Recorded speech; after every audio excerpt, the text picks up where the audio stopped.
Wake up! Wake up! Wake up! You're getting comfortable! Comfortability kills dreams! So get up and go get those guys! Effing Emily,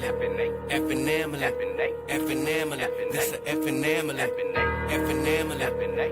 Emily, effing Emily, this a effing Emily, effing hey, effing hey, effing hey, effing hey, effing hey, effing hey, effing hey, effing hey, effing hey, seen them from a block away. Yeah, we know they hot, but hey, chilling with them villains, but they BSing from backstage. Got that monster AK-47 bullet in your face. Got them racks in plenty space. This is grown folks business here, so can't stay out that way. And I'm screaming out, Finkel Squad, like the haters hate. Proving out these jeans when we eat, y'all can't even have a plate. This a effing ambulance, so y'all better get out the way. Hey, this is effing A, y'all can kick the DNA. Put in work with better play. Snakes bringing us better days. No, we ain't giving up no freebies, y'all just gotta pay. Love is love and positivity, it ain't no other way. Hey, this is effing A, hey, this is effing A, hey, this is effing A, hey, this is effing A, hey, this is effing A, hey, this is effing A, hey, this is effing A, hey, this is effing A.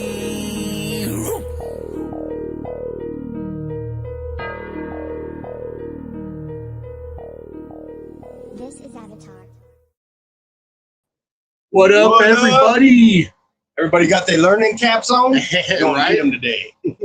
Yeah, some learning, but we're also going to be talking to Shawn about like some of his experiences in the hobby and Right, what he's into and stuff like that. You Stuff that know you guys Shawn. don't know about. Stuff we don't know about. But before we get to Shawn, we got to do some merch shout outs. So shout out to S Reptilia Proxima. and one of the best logos, if not the best logo in the game, is Spicy dope. Noodles. Can't forget. Big shout out to Kike. Bosa. So Hell who we yeah. got in the chat? Huge Yeah. shout out to Pat for the fucking song, as Hell always. Fucking And we got to bang. give a big shout out to Nick from Unlock Morphs because he's been cranking our hats out this week, and they are Man. looking like some of the Oh best my hats I've God. ever seen. So Oh my God. you guys are in for a treat. I can't believe they got our name on them. It's fucking dope. Jordan in here first, 2 Jordan. hours early. Appreciate you, Jordan. Always appreciate it. Python Porter Will, what up, bro? What up, Will? James Perry in the house. What up, James? Got Mike and Melissa, the damn fam. Damn fam. Pink Panther Sammy in the house. Sammy. I want to talk to I Sammy. bet Sammy's got some pies. Big shout out to Sammy. Got C-Dub in the house. C-Dub's going to C-Dub. be getting his animals from us this Yeah, week. And I think he just upped his fucking game on Yeah, yeah. Patreon too. Just got that you, next sir. tier up. Appreciate you, sir. Remember, it's all the savings game. Yep. Not to mention bigger discount now, right? C-Dub? right. Who else we got? We got Jay from Robinson Exotics. What up, Jay? Got Clayton from Bigfoot Balls. Oh shit! What's up, Clayton? Josh from J Slithers. What up, Josh? Brother, what's happening? E Reptile in the house, getting a snake off J Slithers right there. Hell yeah! And hopefully some blue pills to take care of that reptile shit. Whoa. Want to talk to Samson? I want to talk to Sammy. Right on. So Take me hella high. Go fly me to Miami. What? this guy likes to sing. Yeah, all right. I'm stupid. Y'all know. It's fun. So a lot of you may or may not know of our guest. If you don't know, definitely you're know slipping. Dr. Ben, right? You know, Right. you see Dr. Ben on all sorts of If you shows, watch the show, you know. right? But a lot of people don't see Shawn as often. So So we're here gonna is bring him the out. other part of RGI. What up, Shawn? Good to have you today, All sir. right, what's up, guys? I'm the man behind the mask over here. There you go. There you go. So we do want to talk about some RGI stuff, but before we get into that, we were talking with Shawn backstage, and there was some crazy stuff we got to talk about first. Like, Like, first off, your buddy trying to break this record, man. oh yeah, How talk fucking about that. crazy is this? All right, so I almost couldn't make it today. My friends my neighbor, actually, good friend. I do a lot of motorcycle riding, sport riding in particular. A buddy of mine's trying to break the distance record in 24 hours. And so we have a practice run scheduled for tomorrow. So the minute I get off the podcast, we're all hopping in the truck and we'll be overnighting all the way out to Talladega, and we'll be on the racetrack all day tomorrow. 24 hours with stops for fuel, food, and to pee if you got to pee.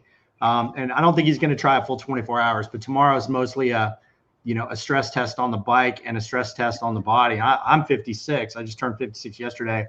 My friend that's attempted to break the record is 62. So if you've ridden sport bikes much at all, more than 3 or 4 hours in that kind of hunched over position, can start to wear on you a little bit. And in my case, everything hurts at my age after about 3 or 4 hours, man. Besides my back, which would be the thing you think would hurt the most. My back doesn't hurt, but my thighs hurt, my knees hurt, my ankles hurt, my elbows hurt, my wrists hurt, everything hurts. So I'm going for moral support to do some filming. But yeah, we timed this right before this little weekend adventure. I think he's going to attempt to actually break the record in December. So today is like tomorrow is our first test run to see, like, again, we're stress test the bike, stress test him, see how the tires work out. We're going to have to average 135 miles an hour for, I think, 23 and a half hours in order to break the distance. That's insane. Yeah. And I would like one rider, can't switch riders. One guy.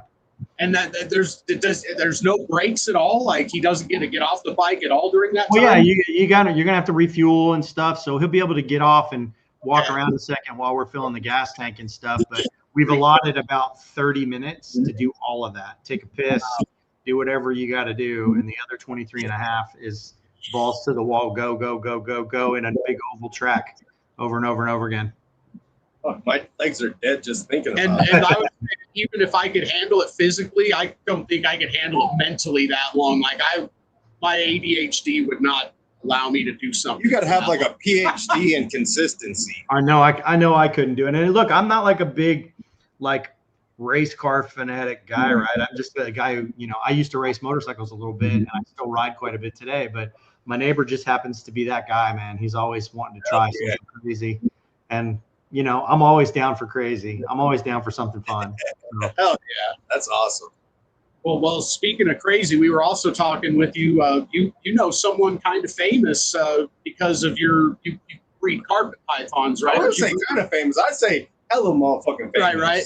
Okay. For us, anyway, like some of the people in the chat might be like, whatever. You guys brought that up. I didn't bring it up. I never said that I knew anybody famous. That's true. You did. Yeah, Okay? we did. No, but you guys asked me prior to the show, because I'm originally a carpet python guy, if I knew Kerry King, and yes, I do know him, and I've met him a couple of times. And one time in particular, he actually messaged me, and it's got to be a dozen years ago, when he came to Dallas for a concert. And at that point, I had one of the most comprehensive collections of carpet pythons in the country. I would produce 400 or 500 babies a season. And, he just texted me. He was like, hey, man, concert's tomorrow. Can you come get me tonight, and we'll, hang out and talk snakes? And I'm like, bro, I can clean cages if you just want to sit in my snake room, which at the time was a converted garage. It wasn't anything cool, And he's like, absolutely, come get me. So I'm going down to the hotel, and I'm thinking, all right, I'm just going to pick up this guy, and I know who he is, right? I mean, like, I'm a metal fan, so I know exactly who it is, but I've never been one to be super intimidated by, people that are celebrities, give or take. And he's a snake dude, right? So we have something in common. But I forget where I'm going, and I go to this hotel, and I text him. He's like, hey, come into the bar. So I go into the bar to get him, and it's what you would expect. There's all these freaking people there, groupies, and they're drinking, and they're kind of partying and being loud. And Carrie's mostly like, yeah, come on, man, let's get the fuck out of here. And it occurs to me in that moment, I just came to pick up a rock star in my wife's fucking minivan. So hell yeah. I'm like, all right, dude, hop in, close the door, and off we go. It was hilarious, man. So anyway, no, super cool guy. We hung out for 3 or 4 hours. The one thing I remember the most about that conversation, and every time the topic of hots has ever come up with me and anyone else, because whenever you keep snakes, people are like, do you keep anything venomous, right? And it's like, no, right? But it always comes up. And I asked him one time, I said, do you ever keep hots or anything? And he's like, no, man, this is how I make a living. Right. ever put that at risk. And I'm like, I never considered it, but that makes a lot of sense, bro. And I've never forgotten that statement. And to this day, I'm like, you know what, man, I like my digits. I got no interest in keeping something that's going to cost me a finger, or a hand. So yeah, I mean, that was a fun story. But again, I mean, I hate to glom onto Carrie because I wouldn't say that we're like best pals, but we're both carpet python nerds, right? So, And that was like how we led into that, because you mentioned carpet pythons and how long ago you were into them, and right away I thought of Kerry King because I knew Kerry King was actually a carpet python breeder. Well, and like with RGI, I'm the herper guy that you might have seen around over the last 35 years, but nobody knows who I am, right? Because I'm not out there. I've never intentionally tried to be out there. In fact, I really don't do a lot of things like this, obviously, but I'm being encouraged to do them more. So, and it's not that I dislike doing them. I enjoy talking to people, right? It's really, I don't know, who wants to talk to the 56-year-old old guy about snakes? That's kind of my view. Man. Apparently me and Kerry King. Yeah. Well, that was in the 40s back when I was in my 40s back in the day. So I was probably 41 or 42 at the time. But yeah, and that's really how Ben and I and the whole RGI thing started, actually, is we were all members of a forum called MoreliaPythons.com back before social media and all that stuff. A guy named Jim Karosky started that forum, and he got out of the hobby a couple years after he has started that forum. And it was just kind of this depository of all this information about carpet pythons and green tree pythons and basically Australian species in general. And, I said, Jim, well, you can't just let it die, man. So I ended up buying it from him. And so I managed it for many years after that. And that's how I met all of these really, if you know any of what you would call the OG carpet python guys, right? They're all friends. They're people that I've known from, 30 years ago when we were all typing away messages to each other and posting pictures of our snakes. And that's more my style.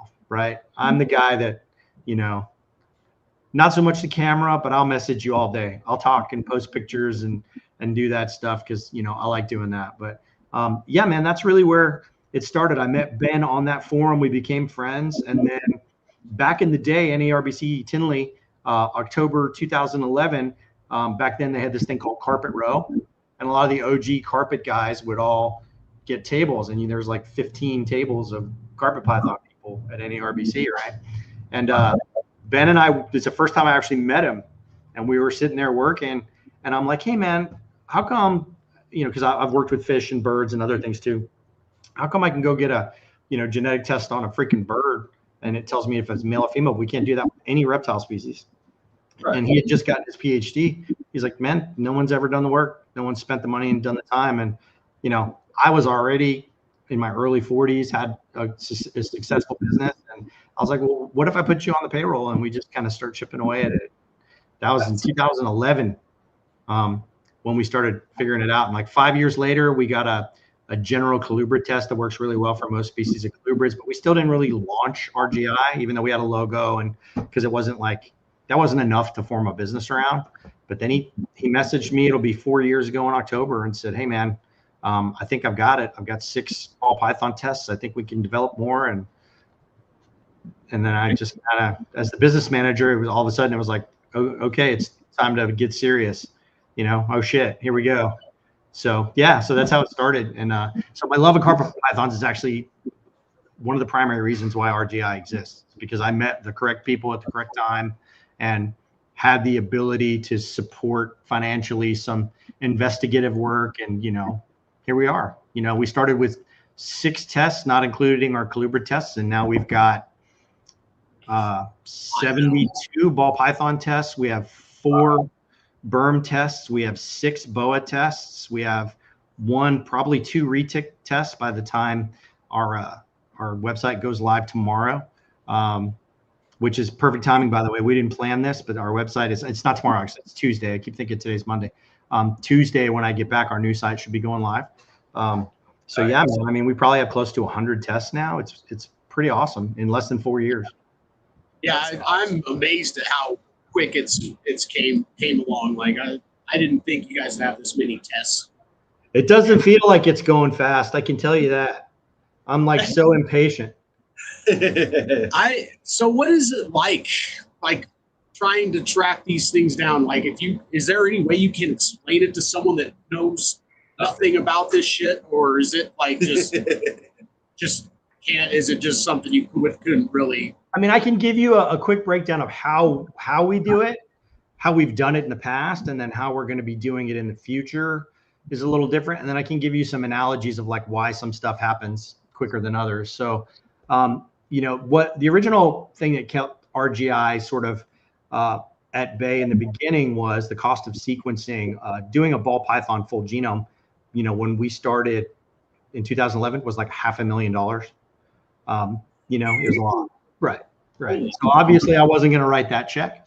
But about 6 years ago, the price came down to somewhere around 25. And so we did a male and a female. So we spent about $50,000 to do a male and female full genome. So we have the full genetic makeup of how to build a normal ball python. And we got those from wild caught ball pythons. So, you know, this is what a normal should look like out of the wild, give or take. And obviously there's genetic variants, but you know, that's where we start. Well, then all the sheds that you guys send us, we do what we call low pass sequencing, where we will get 25 to 50,000 base pairs. And you're talking about 2 billion base pairs, give or take, something like that in a vertebrate, right? So it's not a lot, but it's enough that, and especially if it's targeted at certain genes. And then we tell software, hey, we sent you 300 sheds. These 37 said they were homozygous clown. What's different between these 37 out of the 300 that we low pass sequenced compared to the normal? And the software goes, hey, you know, those 37 you said were homozygous clown, you should look in these places because it's different than the whole genome that you did. And we have two to compare to, a male and a female, right? So that's generally what tells us where to look. And if we get lucky, one of the first places that we look, we'll find it. And that's luckily how clown happened. Clown happened like that. And clown's like probably the most popular ball python morph of all time, right? So you know, it's the foundational morph for pretty much every key combo out there, right? So we were very lucky to find that first because it just sort of shook out of the tree. And over time, the more samples that we send in and we do those low pass sequencing runs on, the more we send in, the more data we get back, the more we can narrow down the number of hits, because a hit can be the mutation, but it can also be 1,000, 10,000 other things that for whatever reason, those ball pythons have some other thing in common that didn't occur in the genome that we ran, the big one, right? Basically like that ABC from fucking DG, yeah. Well, and that we can go into that story too, because it's really interesting. Because in the beginning, we feel like it really kind of bit us in the ass, but now it's come full circle, and we sort of proved our salt by being the first to come out and say, man, this is one of those genes that's got multiple things that are going on with it. But we can talk about that later. So yeah, when we're looking, the more sheds we have, the more it narrows down hits that aren't the mutation. And every one of those low pass genomes that we run was $35 to $37, and we've run thousands and thousands of them to try and narrow down these genes. And you know, as hobbyists like you guys, I mean, I've been breeding reptiles for over 30 years. Ben's been doing it for 25-ish. So what's that, 55 years of combined experience? And he's a, you know, PhD, you know, in genetics and molecular biology. And we both sort of assumed, hey, we'll find the mutation, we'll design a test, and it'll be cool. And what we found is it is not like that at all. It's not. There are about 1 in 3, maybe 1 in 4 mutations in ball pythons so far has multiple mutations that do exactly the same thing. So like when you guys do an albino test with us, we run 2 tests in the background because we have to test for both mutations. And, you know, when you guys do ultramel tests, same thing. When we first came out with ultramel, we had ultramel A, only to discover that there's a secondary mutation that we had to also develop a test for. And those are the things that have, I think, slowed us down the most. Is as we've learned, a lot of this is way more complicated than we think it is. And when I say secondary mutations, it's one of those things that I think the hobby could really learn from. So albinism is 2 mutations of the same gene in ball pythons that are compatible and make an animal that look the same, right? It's the exact same functionality as asphalt and gravel. It's 2 mutations of the same gene, but asphalt and gravel get separate tests because they look different. But it's the same exact functionality. It's 2 mutations of the same gene that are compatible and are allelic to form, a visual homozygous animal. And that goes with the entire allelic group too, right? Like they're all basically the same gene, just different. Yes. Yes. Like So you did 2 yellow bellies, didn't you?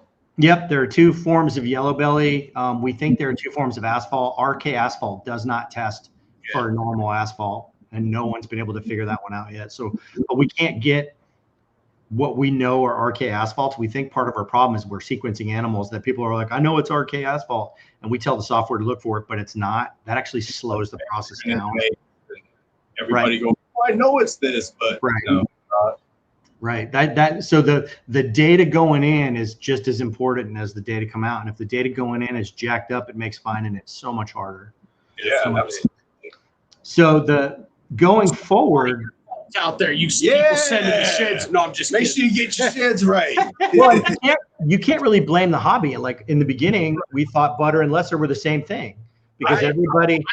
I thought they were, man. I absolutely knew for 100% they were. I thought it was going to be like a banana coral glow thing, But it's like albino. It's 2 allelic mutations of the same gene, but because they are separate mutations and they do look slightly different from each other, they get their own names. After you brought that up, I felt like butter looked a little brighter and cleaner or something. I started looking more like, God damn it, it is. Butter is more rare. I will say that. I mean, not remarkably so, but probably 1 out of 4 is butter. The other 3 are lesser. But that's part of the problem, right? Is the hobby made its own decisions, and people were just sending us shit and saying here, and we're like, yep, it's all testing the same for lesser because that was the more common one that we found first. And it actually took some Blue-Eyed Lucy discoveries where it was only testing lesser for us to go back and dive deeper. And we were able to. We did a show with Bob Vu where we dove back and all the way back to one of his founding. I think it was a sire, could have been a dam, but I think it was a sire, which was a butter that he bought originally from the Bells like 15 years ago or 12 years ago or something like that. And that through that and one other person, we were able to backtrack butter all the way to the Bells, which is where butter was founded. So that was inconclusive proof that butter is absolutely its own thing. The Bells designed it. They named it. It deserves to keep the name. We could run them both in the background and just treat it as one test because they're both the same. But 2 people developed those 2 separate lines. They are very slightly different. They deserve to have their own names, in our opinion. And it's not really up to us to decide how things are going to be named, but generally the hobby tries to respect the people that put in the work on a mutation, right? So we've tried to do the same thing. Yeah, we're working like 5 different dinkers right now, so we appreciate the guys trying to do that. Is there a blade test? I was just going to look it up. Did you say blade? Yes. No, not yet. Sort of the same reason, people will send us what they think is a blade clown, but it could just be a clown that's got some other polygenic thing making it look like that reduced pattern clown, right? Right. So it's going to be hard to track. We're going to have the same problem with the high part of high OD. We're going to have the same problem with which one is it that nobody's even sure is a gene that travels scrambler. That one's going to be the same thing.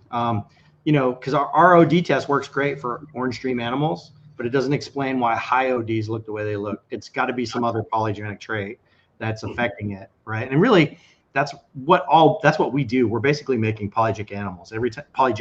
When you take a pastel and a spider and you get a bumblebee, that's a polygenic reaction between 2 genes, right? So that can happen with an OD and some other random thing. It doesn't have to be a mutation.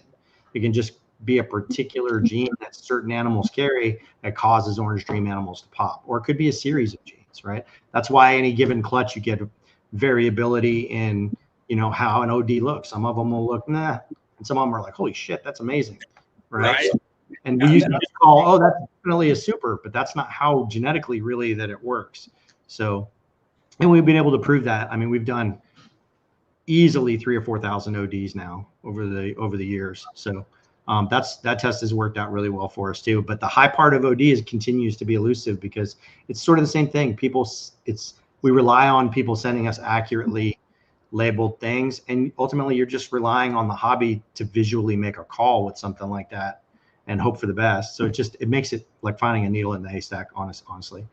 Well, when you're trying to track genes like that down, you're looking for the homozygous sheds, correct? So what happens if someone sends you a heterozygous shed thinking it's a homozygous shed. How bad does that throw your, because again, you were saying like a lot of the times what you guys have coming out is based on what you guys have coming in. So if you got that false result of a heterozygous instead of a homozygous, how bad is that for stuff off? I mean, it can really screw up the works for sure. When there are some people that when they send us sheds, we don't just automatically sequence them. We have to kind of know who they are. If we don't, we'll call them or email them and ask for additional information. Gotcha. You know, a lot of people send us research sheds because they think they're going to get a result. And we're like, that's not how that works. Right. You're sending me something and you don't know what it is. I can't use it for research. Right. That's not how that works at all. So, you know, there's, and look, I can understand why that would confuse people, but the reality is what I get here to send in for sequencing, we have to know carries that mutation, or at least highly suspect it. And, you know, through process of elimination, we can weed out some animals that become problematic, right? But sorry for the distraction. My wife was ducking into me as she was leaving. I neglected to tell her I was going to be on a live stream. So she may be leaving me permanently. I don't know. We'll figure out after. Hopefully not. I'm sure she will. So what about like floater genes? Like fucking blackhead's got red gene and ringer gene. Like, are you guys finding those pop up, or are they just something? You might be getting out of my pay grade here, so I'm going to give you my best guess answer. A lot of that is generally line breeding issues. You know, you think something's a floater, but it's a floater because people are choosing it as a holdback breeder, and so they're reproducing it, whether it's a problem or not. They're reproducing it unintentionally, which kind of brings us full circle on DG. That's why we originally thought Desert Ghost was polygenic. It turns out, you know, there's two chromosomes that we thought DG was on. We had A, and then we had B on a different chromosome, which is way over here on the other side of the animal. So there's no chance of linkage or traveling, you know, by chance, really, right? And then there was DGC, which is on the same chromosome, almost right next to DGA. DGC turned out to be the actual recessive mutation, but that doesn't explain why DGB shows up in Desert Ghost animals about 85% of the time when it's way over here. So could we start seeing things like DGA and DGB then? Since there's already basically a test for it, could we start working things like DGA and DGB? I mean, I'll be honest with you and tell you that, well, DGA is just a marker that we had that was right next to C, so it was correct 95% of the time. Okay. DGB was there 85% of the time, so we knew there was a C, we just hadn't found it yet. And this whole thing happened over about 3 months. We went from, hey, we think we've got something interesting going on with DG to, okay, we found the recessive, it's not what we thought. But to get back to my point, DGB, the one that we found second before we found the actual recessive, is on the genome. It's on a completely separate chromosome, really far away from where DGA and DGC are, but yet it shows up 80-something% of the time in DG animals. The reason for that goes back to your question. Breeders are selecting for it. Whatever that is, people were holding it back and making more babies with it because it looked better. So, I mean, could it be a contrast gene? Again, it doesn't have to be a mutation. Could it just be something that in combination with DGC makes an animal pop more? Maybe. For whatever reason, it makes it more visually pleasing. But breeders over the years have made that DGB thing continue to carry over with the actual recessive over and over and over and over again. So when you ask about the floater genes, that's what a floater gene usually is, in my opinion. People find it. They keep reproducing it because they like the way it looks. They think they're linked, but they're not really linked. You're causing the linkage because you keep breeding it over and over again, right? It's a separate gene in a separate area completely. It just happens to look good with that. So therefore, you're breeding those animals. How much of line breeding is that, you think, where it is other genes at play that are just being passed along to help the gene that people see? That's going to be the part that's going to get really complicated as things continue. Is pretty soon it's going to be less about the mutation. I don't want to say less about, but the mutations will be mostly sorted out. It'll be at that point starting to figure out what are the other things that, why does this animal look so much better than this animal, but they have the exact same genetic makeup as far as mutations go, right? And that's kind of where we're headed as a company now. The way we are going to be doing panels now, starting in July, we think is when that's going to kick off, is way different. So now when someone sends in a panel with us, instead of getting that 25 to 50,000 base pairs and you'll get 50 results, we actually run 54 now. Our panels going forward will be every single mutation that we currently have on that ball python, and we'll get back somewhere between 800 million and 1 billion base pairs on every panel that we do. So that's going to enable us to not only genetically fingerprint your animal, i.e., you know, this is Fred's line of whatever with this founding animal, and we can track that lineage back for however many years, right? But we'll be able to find a lot of those other markers, those other things that affect why that animal looks the way that it looks, right? It's why line breeding is important in dogs. It's going to become the same thing with reptiles. You're going to want to start looking at these combos from not just you have the right morphs, but you have the right other genes in them to make them really, they're best in show animals, right? That's just what they are. They look great. And that's why we're going that direction. We should also be able to use those same markers to develop tests for larger clutch sizes, resistance to nido, and things like that, right? So over the years, as we develop that database of panels, every panel you guys sent in will be added to that database. You're talking about thousands of terabytes of data we should be able to accumulate over the next couple of years. And that's going to give us a real ability to, instead of sending those 300 sheds in and bouncing them against our normal genome, now I'm going to have thousands and thousands and thousands of them with a way deeper dive with a much better fingerprint of the animal, basically. I was going to say, it sounds kind of like what was holding you guys up, like when you were saying it was so costly, it was in the millions. That was when computer technology probably wasn't as good as it is now. I'm guessing the technology getting where it is has helped a lot. Like, Yeah. What about AI? Are you guys going to use AI for any of this stuff? We already do. Nice. Yeah, I'm sure it's pretty good at reading genomes. Yeah, I was going to say, finding that seems spikes right and up AI's alley right there. Yeah, we already do. The two things came into alignment here. And like our panel tests are going to be more accurate than, I'm sure you guys have seen the dog test. Hey, send in the saliva swab from your dog and we'll tell you what percentage of which breeds your mutt is, right? Our reptile tests are going to be way more advanced than those dog and cat tests, just because of the tech that we're using. But that's going to have a big dividends for the hobby in the future, because you guys will be able to take these projects in so many different directions based on not just their mutations, but other stuff that's going on too. You want to start breeding for bigger clutch sizes? Great. You want to start breeding for animals that are disease resistant? Fantastic. You want to be able to track lineage back to an animal that passed away 20 years ago? We'll be able to do that too. So all kinds of really neat stuff. So yeah, two things really aligned. Computer processing power got exponentially more powerful and cheaper, and sequencing prices came way down, way down. So it's a lot less expensive now than it used to be. That said, it's still going to be expensive for us to run the panels the way that we're running them, but we feel like the data that we're going to accumulate over the next couple of years. When I did the last count, we've run something like 6,800 panels since we started. If I had, I don't know what 6,800 times 800 million is, but it's a big number. That's a lot of zeros. That's a lot of base pairs of information that we're going to be able to have to cross-reference and not only refine existing tests, but help develop new ones. And so, yeah, that's it. So that's actually going to help us with Thinkers a whole lot then, huh? I think you just answered that, Mike.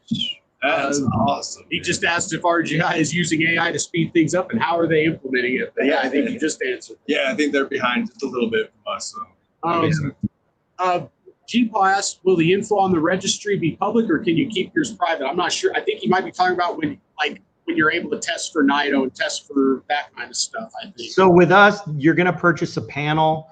If you want to actually register with the animal and be able to have access to your data, there'll probably be a different price point, and we'll figure out a way to give you access to that data if you want it.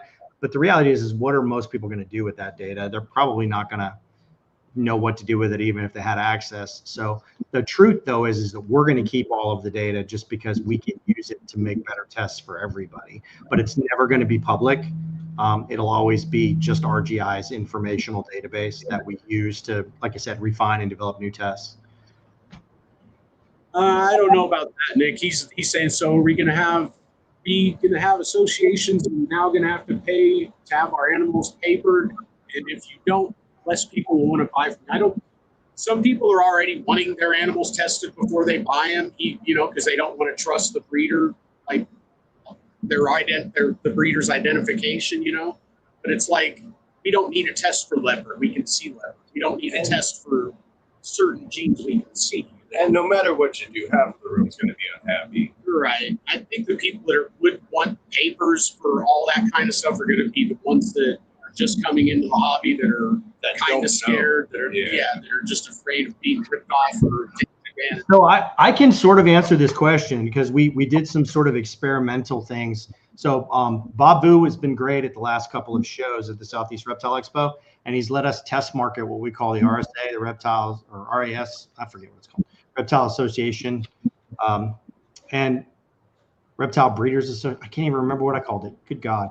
They call them senior moments right here.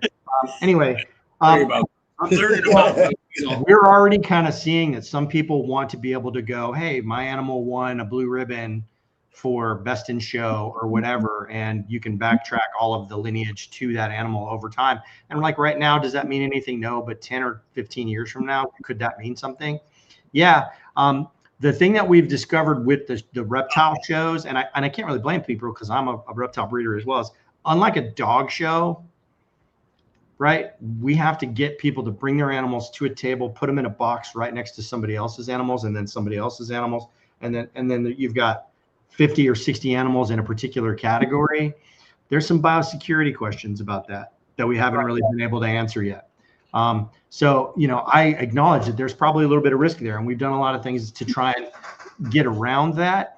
But the reality is I think we need to do a better job of figuring out how to manage that. But it's because like we don't get our animals vaccinated, right? Not like dogs and cats. So you're literally just plunking your animal down next to somebody else's animal, in another cubicle, and that has a risk. Do you want to take your $10,000 show animal and put it in a box next to somebody else's $300 animal? So I do think the hobby's going to go the way of, here's a picture of this really badass animal that I produced in 2026. And 10 years from now, even if that animal's not there anymore, there will still be value in lineage and being able to track offspring back to that founding animal. And we'll be able to track all of that. You'll be able to ring me in 10 years. Well, not me. Hopefully I'll be retired. But you'll be able to ring somebody at RGI and go, hey, I have this animal that's supposed to be a descendant of this particular animal from this particular clutch. Can you verify that for me? And we should be able to do that. That's the benefit of doing the panels that we, one of the additional benefits of doing the panels the way that we're going to be doing them going forward. Kind of like the importance of a name in like horse breeding or coys or something like that. Then, like, you want that lineage from that animal. Yep. Like even some bullies or something. Well, and particularly, I think in crested geckos and some other things, there are some polygenic traits that are really amazing in certain lines. Those are the lines that you want. You want to be able to prove that you got that line, right? So, if you're going to invest $1,000 on a project animal, would you spend an extra $60 to check lineage? That's a no-brainer, right? I think you probably should. I like it. Now that I put more thought into it, it's definitely making more sense.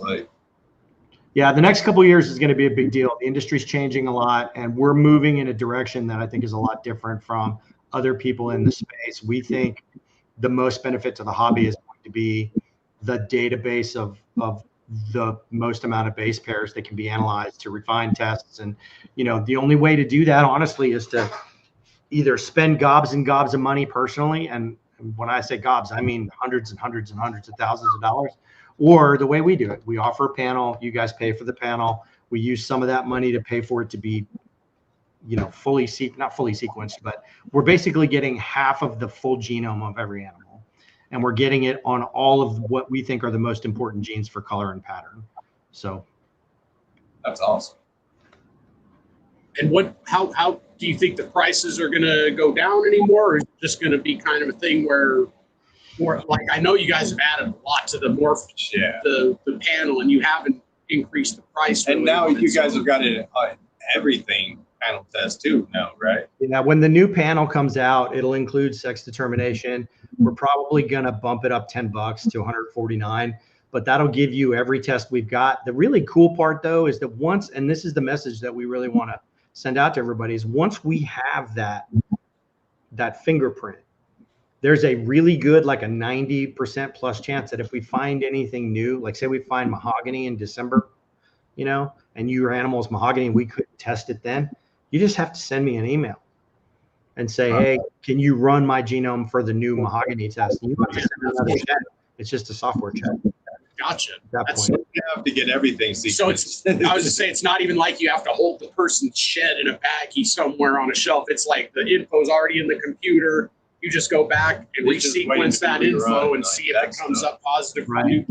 And that's interesting in the beginning, but I think also in the future, it's going to be interesting because even again, as you lose your breeder animals for whatever reason, it doesn't matter if that animal ends up turning up being positive for some beneficial thing in the future, whatever that is, we can track lineage, right? So now you know all of the offspring, and we can test those animals for whatever that particular mutation or gene is that you want to try to continue to move forward in your collection. So, but yeah, man, I feel like we're talking a whole lot about RGI, and that's obviously why I'm here. But you know, feel free to ask whatever other questions you want to. But talk to you about so with the carpet pythons, when did you get into those?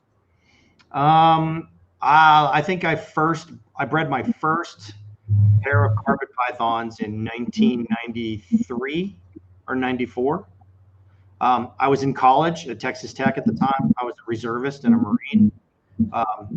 And right before I got called up, I had a pair of jungle carpet pythons, and you couldn't get them anymore. They were really rare, and someone offered me like $2,000 for my snakes. And in the early 90s, that was a lot of money for a college student, right? I was in my early 20s at that point. And, you know, I was telling my dad, and I was like, I think I'm going to sell these animals. I could use the money. And he's like, you're at a fucking university, son. Why don't you go to the library and maybe ask some biology professors and see if you can make more, breed them. And I'm like, well, I don't even know if I have a pair. He's like, well, figure it out. So that's what I did. I went to the library. I did some research. I met a couple of biology professors. One of them was a herper and was like, you know, I think we can maybe try to probe these. And, you know, we got what we thought was a male and female. And he said, if I were you, I would try to do these things, simulate a cooling period, do this, do that. My first year, I had 22 eggs or something like that. And I had every one of them. And I made almost $20,000. And I was like 22. Wow. I was like 22. And I was like, incubator. Right. And I've been hooked ever since. Oh yeah. So what'd you use for an incubator for that $20,000 clutch? I used a styrofoam chicken incubator. Wow. And I just I misted them every day. If they seemed like they were, you know, getting mildewy, I'd wipe the mildew off. I mean, I watched those things like a freaking hawk. That's awesome, man. But it worked. And now it's like, knowing what I know about carpet pythons now, they're so easy to breed. I almost couldn't have screwed that up. Like now I'll just put a female up high in my snake room where I know it's going to be in the 80s and just let them, you know, wrap the clutches and self incubate them. And, you know, a month and a half later, I've got babies. So it's like, they're so much easier to breed than people realize. Yeah, I love carpet pythons, man. They've got all the benefits of like being kind of a big, impressive, beautiful snake without being so big that they'll eat your dog, you know? Right. They're always out where you can see them. I love them. Oh yeah. I didn't realize they could have that many eggs either. You said 22? So I don't know how familiar you guys are with Nick Mutton. He's pretty famous in the carpet python world. His first edition of the complete carpet python, there's a version 2 out now. The first edition, I don't know, I think I've got 15, maybe 20 or 25 photos in that book. And there's a picture of one of my Brettles carpet pythons sitting on 40 fertile eggs. 40. Mm-hmm. That is crazy. I'm making it up, and I'm like, seriously, there's photographic evidence. Go find that book and look it up. There's a picture of it. She's got so many she can't wrap them. So that's a hard-working girl. Yeah. But that's because they get big. They get really, really, really large. But like, again, not large like, you know, you're talking about as big as a big boa, maybe. you know, so not scary big enough to be impressive and fun, but not so big again that they'll, you know, they'll hurt somebody or somebody's animals. But yeah, man, it's my favorite. And again, carpet pythons really are the reason that RGI exists. If it wasn't for them, I wouldn't have met Ben. I wouldn't have, you know, had the conversation that I had with him. And then, you know, hey, let's just try and see if this works out. And now here we are. The bad news is that I haven't bred a carpet python in like 7 years. I had a divorce, moved out with all my snakes, missed that season. And then right after that is when RGI started rolling. And I'm like, man, I can't do everything. So now I'm down to like 25 or 26 animals that are like favorites that are descended from my original lines. Everything else is gone. But as I was telling you guys before the show, now that RGI will be 4 years old in October, I'm just now starting to allow myself to buy some animals and get back into the hobby that I love. And honestly, I've been buying ball pythons, which shocks me. I'll buy some more carpet pythons too, but the reality is I already have some really good ones. So I'll just breed those and probably leverage those into trading for some other stuff that I want, which is what I've always done in the past. And it's worked. Was it always back into it, man? Did you have anything else besides carpets at any point, or? Oh yeah, man. I mean, I've bred Angolans. I had, gosh, what else? I'm just talking about stuff that I produced. I produced all kinds of colubrids over the years. Many years ago, before I ever even owned my first carpet pythons, I actually owned an import business here in Dallas. So right out of high school, I got the Bushmaster fax list that would come over my fax machine once a week.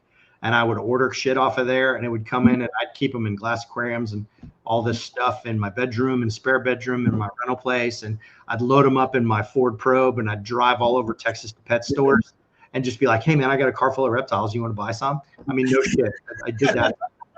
I did that for like 2 years. And then, like I said, I joined the Marine Corps, and then I ended up getting called up and going active duty. And so that whole thing died, but that's kind of how it all started, man. I've got a pretty sordid past. It's really funny, bro. And I'll tell you, because as you get older, you look back on your life and you recognize the irony of some things. I remember importing like 200 ball pythons at a time, you know, because you could sell them all day to pet stores, and seeing pastels and xanthics, you know, and I had no idea what they were. Wow. And I had no inclination to breed them. And That's it took like 5 years after that before I ever bred my first snake. And so now I'm in the reptile genetics business. It's just so ironic and weird. Yeah, now you're like, oh yeah, you sell those back in the day for normals. Right. The hobby's evolved so much for me personally that it's, you know, a big deal was an Arizona mountain king snake when I was, you know, 16, 17. That was the shit, right? Everybody wanted one of those, right? You know, who wants a brown ball python? Let's get an Arizona mountain king, right? And now it's the exact opposite. You know, there's $40,000, $50,000, $60,000 ball pythons, and you can buy a mountain king for $200. So right. It's definitely evolved. Projects are you interested in or into with the ball pythons? So I've said, as you know, Ben agreed with me actually in the beginning. Ben was breeding right up until before we launched RGI, and he's since mostly stopped breeding. He has a couple projects that he works on, but yeah, he used to produce a lot of babies, and now we just don't have time. But now that the business has grown and we have more time and we have some key employees, you know, I don't think Ben has gotten back into it yet. But my projects I could probably leverage my position with RGI to get into some really cool projects. But I don't want to do that. I'm more like, I'm in a place in my life where, you know, RGI is not my only gig. I own a successful maid service. You know, I just sold a successful carpet cleaning business. I'm selling stuff and looking towards my retirement. Man, I'm just going to breed pretty ball pythons. I was telling you, I bought some stuff from Limey at the last, you know, Repticon that I was at 2 weeks ago. And, you know, babies, females that 3 years from now, you know, when you walk into a room, you're like, damn, that guy's got a table full of eye candy. That's what I want to do. I'm not interested in trying to breed. And I could really leverage some testing to get into some of the big projects, but I don't want to. I wanted that. I mean, it interests me from a money standpoint, but I don't really need the money anymore, right? I'm kind of looking at retirement. I'm okay, right? I don't need to chase that. I want to do what I enjoy. So honestly, I mean, I'd have to, gee, I can't believe I'm doing this, but I mean, I'm literally that guy that has to take photos of the stuff that's fine because I can't remember what I fucking bought. Sometimes. I just don't want to screw it up. Not that I can't test it to find out for myself, but you know. Right. So being like genetics and testing and all that, how do you feel about hybrids? It depends on the hybrid, but you know, some of them don't make sense to me. Some do. Get out. I got a fly bugging me. You know, there's, interestingly enough, testing in hybrids is already come to our attention because people are sending us hybrids with mutations. And so from a testing standpoint, you want to test for the mutation for the species that the mutation came from. So if you breed a berm ball and it's an albino and you got the albino from the berm, you need to do the berm albino test. If you got the albino from, because they're not the same thing in these species, not usually, right? Like we found pied in several species and it's different in almost all of them. It's on the same gene, but it's a different test, right? So, you know, and I've seen the hobby go from, how did I say this to somebody the other day when they asked me this question? There have been a couple of swings in the market as far as pricing for ball pythons and all these other things, but there have also been some swings in the market where particularly like colubrid breeders will make these like bastard colubrids that are like 2 or 3 different types of colubrids that make something wicked cool and makes an amazing pet. And they're all gone now. You don't see those people anymore, right? So why did that happen? Now, I'm not saying that that's a bad thing. I'm just saying that back then the market really didn't support it. We have a lot more pet people now than we used to, whereas the hobby used to be a lot of nerds like us. Now it's a lot of nerds like us, but then there's a lot of this, you know, danger noodle people that just want a pretty snake, you know, which is cool, right? Like I'm not knocking them, but you know, I could see some of those colubrid hybrids making a comeback because they're pretty and they're easy to take care of. You know? I don't think I've ever seen any of those. And they're hard. Berm ball hybrids are really cool. I think they look great. We'll see if the market will support somebody producing those. You know, maybe it will, maybe it won't. So the market's ultimately going to decide. But as far as hybrids go, like for me, a lot of it too depends on, can you get those animals from the wild anymore? You know, if you can't, and you're knowingly messing up, you know, like hog island boas are gone pretty much, right? You can't get them anymore. They used to be really common, but they've been hybridized with everything, and now finding pure hog island boas is practically impossible, right? So I'm a carpet python guy, and it seems like every time a new mutation is found in carpet pythons, it's in a different subspecies. So you have to breed them together in order to get, you know, 2 mutations into the same snake. Well, now you have a hybrid carpet python, you know, it's half jungle, half coastal, or whatever those percentages are.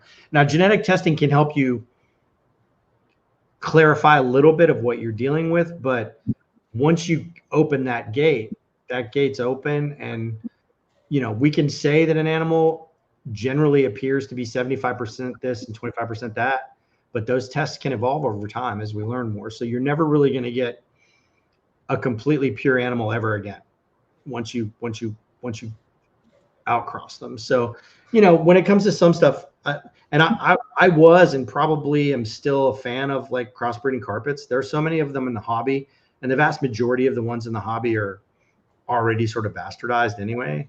Right. There's not much you can do about it. You can't whine about your animal not being pure unless you bought it from somebody who has animals that were collected and has locality data or as close to it as possible, like GPS location data. You know, and there are people that I would trust to buy pure lines of carpet pythons. Everything else to me at this point is just a carpet python. And I'm good enough to be able to go, that's a coastal type that has the size and traits of what I would expect to see in a coastal, but it probably has some jungle in it because they were crossbred a lot early. You know, oh, that looks a lot like an IJ or a Papuan or whatever they're calling them now. That changes every few years, it seems. But you can still get them, right, from the wild. So that's one of those of like, if you want to hybridize it, go ahead. You can still get wild caught animals today. So it's not that big of a deal. So for me, hybrids are what will the market handle, and what are you doing? Are you wrecking what we have left in the hobby for dollars and we'll never be able to replace it? If you are, you should be prepared for the backlash, because you're gonna get it. So do you think that people are gonna want to end up getting tests for them to see like their locality, if that's possible, and then like trying to find other breeders with high percentages of the same locality to try to get? We're already sequencing multiple species to do just that. Those panels that we're talking about earlier, we're basically running panels on those animals so that we can get back what we think is locality information. But again, those tests are only as good as the samples that are sent in. So we're only accepting samples from people that we have a really good feeling have. If they're not exactly what we're looking for, they're probably pretty close. And here's the kind of neat part. In the past, getting even genetic material, blood, scales, things like that from some of these countries required quite a bit of paperwork. But now, one of the dreams that Ben and I had with RGI was going to be able to take some of the profits eventually when we're at a point where we're profitable, to go travel and take wild caught samples to build some of these tests. I would like nothing better than to go with some retake experts, hit multiple islands, and take samples of animals from those out. And they have handheld sequencers now where you can do it all in the field with a laptop. So I don't have to worry about bringing blood or scales back. I can just bring data back. That's so cool, man. So does that mean you can actually do it in Australia too and not have to worry about any CITES stuff? Because Australia may be more of a stickler. The answer to me should be yes, but those guys are like ninja protective of their. Oh, I'm sure. Yeah. And even if you're taking data out, they're probably like, "Fuck you, no." So. Right. I can see it. But the reality is like most of the Indonesian countries and places like that, if I'm not taking live skins or live animals out, they don't give a shit. I can go take as many samples as I want and scan them, turn them into data, and then bring the data home on a laptop. That's awesome. I would like to be able to do that. That's not in the cards yet.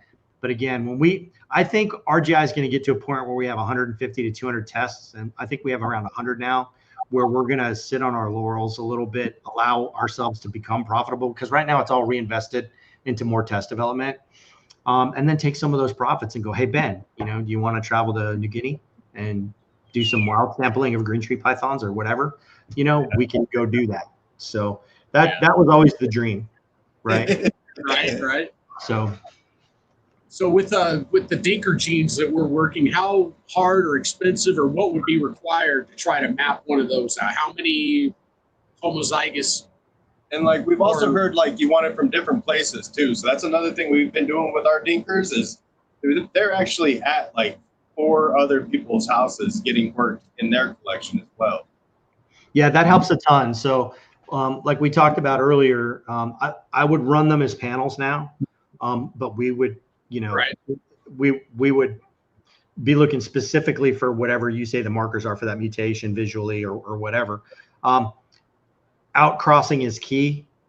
The more outcrossed animals we have that are either known hets or homozygous, and homozygous is 10 times better than het for finding it. The more you have and the more outcrossed they are, the easier it'll be to find. If it's an easy to gene and you send me 50 sheds and they're all homozygous, it's going to fall right out of the tree. If it's a difficult gene and all you have is hets and they're all brothers and sisters, we have almost no chance of finding it. That makes sense. And we are aiming for supers this year too. So. Okay. Yeah, the siblings and too closely related is a problem because we just end up getting all of these other things that aren't the mutation. They're just carried because it's in that family of reptiles. And we create a test, we go spend the money, and then it doesn't work, and it's like shit. And we got to do it again. We have to do it again and do it again. And the less of that we have to deal with, the easier the mutation is to find. So, gotcha. Awesome. Just added you, Marcus. Sorry, I had to add Marcus to a group there. Oh. He was saying, let's make houses, guys, because he wants to. The new panels are going to be key for doing that, though. It's going to be a lot easier to find some of this stuff now. We have such deeper dives now onto these animals you know, and whether you guys want to fund it because you believe in it and you just want to buy a panel on all your stuff, or we think it's cool enough that we want to fund it, you know, because we just want to find it. It's affordable now to do it.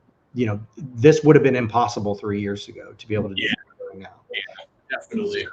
Yeah, it's definitely enlightening, and like I'm definitely happy for the future, and I'm excited, like, especially for being able to map these dinkers out. Man, that's gonna help so much. There's a lot of cool projects like that. And really, the only dinker that we've been able to prove out, we've had a couple of them. One was a ball python morph called Dark Matter, which proved out. And then we had a boa one recently that's been in the hobby forever called NFI. I hate to call that a dinker because they slapped up, but it was a dinker because nobody could really figure out what was going on with it, you know, until we finally. The great thing about NFI was there were so many animals. We had lots and lots of stuff to test, and we had lots of data to go back and look on it. And it turns out it was an allelic albino mutation, very similar to dark matter, actually.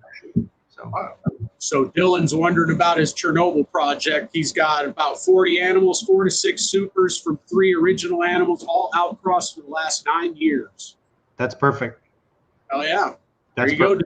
Bam. That's if you want to prove out a dinker, that's exactly how you do it. Is you make as many homozygous as you can while outcrossing it to completely unrelated animals. That's the best way to find it and develop a test for it. And we're not against. We've had some people approach us about some pretty key genes that are like, look, if I fund all of this, I want to own the test for a certain amount of time. I don't necessarily have a problem with that. If you found it and you paid for it, you deserve to own the test for a little while. I've got no issues with that. So. Right. But I can tell you that it's expensive, you know, it doesn't always work. So just because you have a bunch of sheds doesn't mean we're going to get an answer. We can, and the more sheds you create, the more chance we're going to get an answer. But you know, there's lots of ball python genes we haven't found yet because they're not easy. They've proven difficult. So, and evolution doesn't stop too. So I'm sure that there's more and more all the time too. Yeah, we see that sometimes too. We say that our no test is 100% accurate. And the reason for that is, to your point, there are other mutations in these animals that are not related to how these animals look that appear. And if you think of primers are bookends on a bookshelf. Okay. And inside of those bookends are all these books. Those are the letters of the genetic code. Okay. And when I'm looking for a mutation, if I've got one of those books that's red instead of brown, there's my mutation. If I have 2 books, then I've got a homozygous because I've got 2 hits on that mutation in there, right? Sometimes inside of those primer sets, it does happen. There'll be some other random mutation that has nothing to do. We had this issue with spot nose last year where some ball pythons have this other random mutation that'll show up inside of our primer set that's not spot nose, but it hits the spot nose because it's in there. And that's what I was saying, to your point. There are lots of other random mutations that show up in these animals. Some of them visually are things you want to pursue. Some of them don't do anything that you can see visually, but we see them when we run tests, and we have to design our test. We have to move the primers this way or make them smaller or whatever to avoid those mutations because they exist. And it could be one of those things where it's more disease resistant or something, just that we can't see it. Right. Exactly right. There's all kinds of stuff. I mean, any one of us on any given day is walking around with thousands of mutations in our genetic code, each and every one of us. Yeah. Right? Some of them you end up getting cancer. You know, some of them you know are slightly taller than you would have been. I mean, they do any number of things, but we all have differences in our genetic code that are mutations. Every single one. Ball pythons are no different. And if they happen to fall inside of a primer set for a gene you're looking for, it can fuck up the test. And until you identify them, you don't know how to fix it. So yeah, Dylan, there's the email right there. I gave him the raregeninc@gmail.com email. Go ahead and hit Shawn up and see what they have to say about pricing and what to do with those sheds. Hey, sorry for my language, by the way, if I've offended you, but You're totally fucking. This is the time and place. As a former Marine, it slips out. So. This is the time and place. I know everybody says there's no such thing as a former Marine, but I've been out long enough, and my son, who is a young Marine now, will inform me it ain't like it used to be. So I was a Marine 30 plus years ago. So I was a different me back then. Oh yeah, appreciate your service, sir. Absolutely. I still have some of the bad habits. Fuck yeah. Well, hey, it's been great talking to you, man. It's been an hour. You're more than free to go if you got to go somewhere. We're gonna probably start running some races here. You're more than I do stick around too if you're bored. And we do want to have you back. I'm having fun, guys, and I know we don't plan on leaving for another couple hours, and I'm all packed and ready. So whenever if you have any more questions or whatever, I'd be happy to answer them. But yeah, whatever. If you got questions in the chat, please put them up there for Shawn. And like, I'm back to the genetic stuff, of course. Whoever unlocked Morphs is, yes, I know. I'm a Marine, and I know you're offended. I'm really fucking sorry. Shout out to John, and thank John for his service too. No, that was Nick saying that. Nick. But yeah, John did say thank you earlier. So Yeah. big shout out to John. Well, thank my son. He just got out of boot camp, and he's headed off to intelligence school. Thank you, sir. So made it through the hard part. he's going to be doing all that intelligence, high-end stuff. My job wasn't as cool. It was cool, but it wasn't as cool. So whenever you guys are testing for something like yellow belly, do you ever look at the whole entire genome there to see if, like, okay, it's not testing for yellow belly, but is there by chance asphalt in it or something like Sometimes when people are dead set that they have an animal that's a yellow belly, we'll go and run a couple of free spinners on like gravel or asphalt or something just to be like, no, okay, we see where you're coming from and we know why you think you've got yellow belly markers. Let's check a couple of other things. We've done freebies like that before just to make the customer feel like we're really trying to help. That's cool. But the yellow belly test is really good. So if you call me and say this is yellow belly and I test it and I tell you it's not, no, it's not. It's probably not. Yeah. Again, there are other things that can cause animals to look some of the ways that we're used to seeing. It doesn't mean it carries that mutation. That's part of the problem that we had in the beginning. It's really not that much of a problem anymore, except with new people. But in the beginning, everybody's like, nah, this doesn't make any sense. And I've been doing this for years. You don't hear that so much anymore because we've been doing it long enough now that these animals are proving out. And, stuff that we're saying this is what it is breeding true. So it's sort of self-corrected over the years. But you just have to accept that when you're talking about a couple billion base pairs of information, and there's one mutation or two mutations technically for yellow belly, there might be something else in those other 2 billion possible things that are making your animal have those little flames on the side. Exactly. Yeah. Right? It's just a possibility. And like people see like the flaming and they're like instantly like, oh, yellow belly. But it's just a trait, just like granite is just a trait. And everybody thinks that like all the granite genes are the same thing. I'm like, dude, it's just a trait. Yep. I don't mean to horn in on your chat, but I'm watching it too. Somebody asked about hognose snakes. Yeah, we do have an albino and an anaconda test for hognose snakes now. Those were released last week. Our new site goes live Tuesday, and on Tuesday, all of our new tests and all of the new species will be dropping, and it's a bunch. It's like 15 new tests across 4 new species, including hognose. Wow. So, Yeah. Awesome. Dude, you guys are kicking ass. Thank you. Well, and I want to say we have a great partnership in our research partner, Hudson Alpha, but a lot of the stuff that's happening is because of the ball python work, right? We've dug really deep into ball pythons, and I like to use the analogy, like, have you ever like been up under a fruit tree and like some of the fruit, like you can shake it and it just falls right out of the tree because it's real ripe. And you go back a week later, you shake it again, some more falls out. That's kind of what's happening with these other species. We know where albinism is. We know where pied is. We know where this stuff is really cleanly. And we have got really good tests in ball pythons. So it makes sense to go look in those same places in other species. And it's usually right there. It shakes right out of the tree. Right. So that's what a lot of this stuff is just, we have pied in 4 different species now: bloods, berms, retics, and ball pythons. And although it's not the same mutation, it's on the same gene that causes the similar looking mutation, right? So, get away. So yeah, That's how that's happening. Is the new stuff's happening because of the ball python work. Sorry. Oh, you're good, man. You're good. I was just going to say, someone else asked about if there's a calico test, if it's close, and any more info on confusion, acid, and static, and if you figured out if those were different. Acid, we do have an acid test that works really good. Our opinion is that confusion is not the same thing. And we are pretty sure that confusion is right there by red stripe and might be part of the reason why the red stripe test is problematic, because we think they're pretty close to each other. And we're still trying to sort that puzzle out, but we do not think confusion and acid are the same. Confusion animals generally don't test for acid, but people that have known acid lines do test well for acid. So, well, I don't know what some of the other genes were. Calico and sugar. Man, we've been working our ass off on that one. It's been a real challenge. That one's been hard. Mahogany is another one that's been real hard. All the darker gene stuff, mahogany, black pastel, all that stuff is in a really complicated, dirty part of the genome that's really hard to find stuff.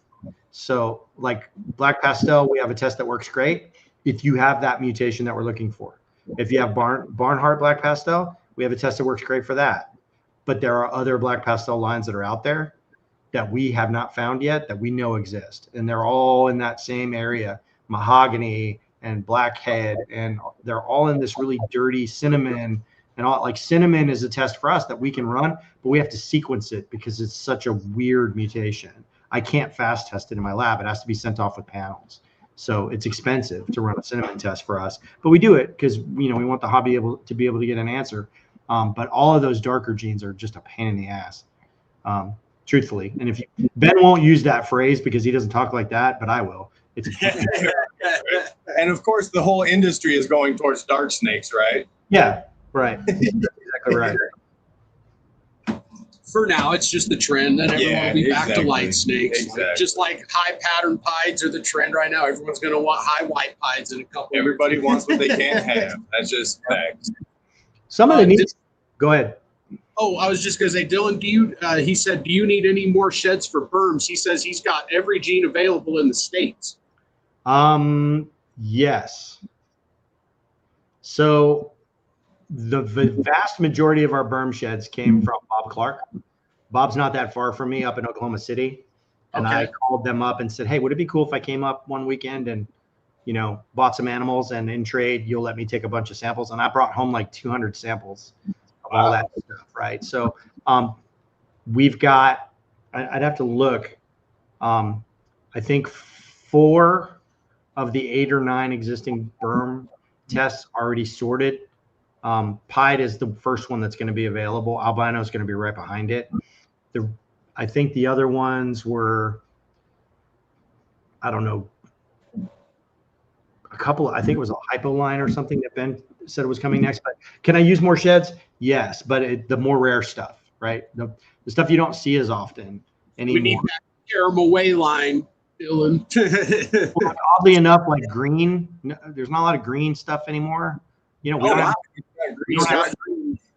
a ton of green because that was really popular 20 years ago, but it's not as popular now. So we don't have a ton of greens, right? But you can send me a shed with 4 mutations in it. If those 4 mutations are in that animal, that shed for me from a research standpoint is incredibly powerful because I can use that same panel tube and get results for 4 genes instead of 4 animals with 1 gene each and 4 different tubes, right? So we try. Every plate's got 96 tubes in it. Every plate that we send in, we try and put the most, I want to say nutrient rich, but that's wrong, genetically rich samples in each tube that we can, so we get as much data back. So yeah, multiple gene animals in particular on any of the python species, boas, colubrids, hognose snakes, we're running all of it. Yeah, and I believe that Dylan is doing stuff like that, so that should really be, Dylan, definitely send in sheds. Yeah, he says he's got green, champagne, labyrinth, wayline caramel, which is it's a new line of caramel. It's actually really nice. Mm-hmm. Sweet. Please, yes. And our website has a help us button in the top right-hand corner. You can just click that, and it's instructions on how to send sheds directly to Ben. And they go from him. If it's from somebody that we know and trust that has, known mutations, they'll go straight into research tubes and sent off. Our new partnership with Hudson Alpha is amazing, and you guys are seeing the benefits of that. When we first started, we would send plates off to Hudson Alpha and we'd have to pay for them. And the first 2.5 years, we ran 8 or 9 plates and got our first 40, 45 genes. But our partnership with them now is such that we've sent them 25 plates in the last 6 months of all kinds of things, everything from crested geckos and albino turtles to berms and retics, and we're getting all that data back now. In fact, I think one of our biggest problems is it would be smart if I could afford it, and I can't. It would be smart to hire at least 1, maybe 2 more PhDs to help Ben go through all the data that we're just sitting on. I bet. Because we have so much coming back, and those guys are highly motivated to help us because thanks to President Trump, a lot of their federal money dried up because of the Doge cuts and all that. So they're looking for creative ways to make money. So they're coming to companies like us that are developing novel tests and new species and saying, look, we want to work with you. We'll give you this if you give us that, right? And so our research is like way less expensive than it used to be and way faster. We get so much more data now, and it's deeper coverage because the technology's gotten so much better. So I'm super excited, if you can't tell, because I keep talking about it. Yeah, but the next year is going to be amazing. I can't wait. so where do we buy stock in RGI? Right. What's the ticket? If RGI ever becomes public, it'll be when I'm no longer a part of it. But no, the reality is I think we're going to get to a place with reptiles where we've done pretty much everything that matters, right? I mean, I could do some mutation testing in really rare species, but at some point you have to start making decisions like, does this make sense? Because reagents don't last forever. And if I buy a tube of 50 samples for, $100 and I'm only ever going to sell 1 test a year, all the rest of that stuff's going to spoil and it doesn't make sense, right? So we'll eventually get to a point where we're pretty close to that. And we're going to have to figure out what we want to do. Do we want to sit on our laurels and just get better and faster and cheaper and make it better for the reptile hobby? Or, do we maybe start looking at other species of animals that we can do? I don't want to do dog and cat stuff, although I have the equipment to do RNA testing, like nido testing and things like that. We could do the nido testing now. We have everything we need to run it, but we have good friends that are already in that space that are local to us, that are allies, and I don't want to compete with them because they're my friends. So Absolutely. You don't step on your toes. Yeah, I mean, but the reality is I could partner with them and build a panel that includes an RNA test. Dude, that would be. You get a kit and you send me a shed and a swab overnight. I do the genetics and they do the RNA results, and you get a full genetic and a health scan of your reptile. So that's something that we've talked about. And again, I could do all of that here, but I don't want to. I'm a pretty loyal person at heart, and when I feel like people were our allies in the beginning, I'm not going to go back and stick somebody in the back because I'll make a couple extra bucks.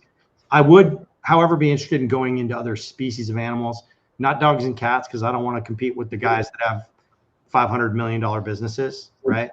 But I'm a hunter. I think that there's value in testing maybe, some of the high fence white-tailed deer ranches, exotic game, things like that. There's all kinds of potential there, but we're just not there yet. Reptiles are my first love and a passion of mine since I was a kid.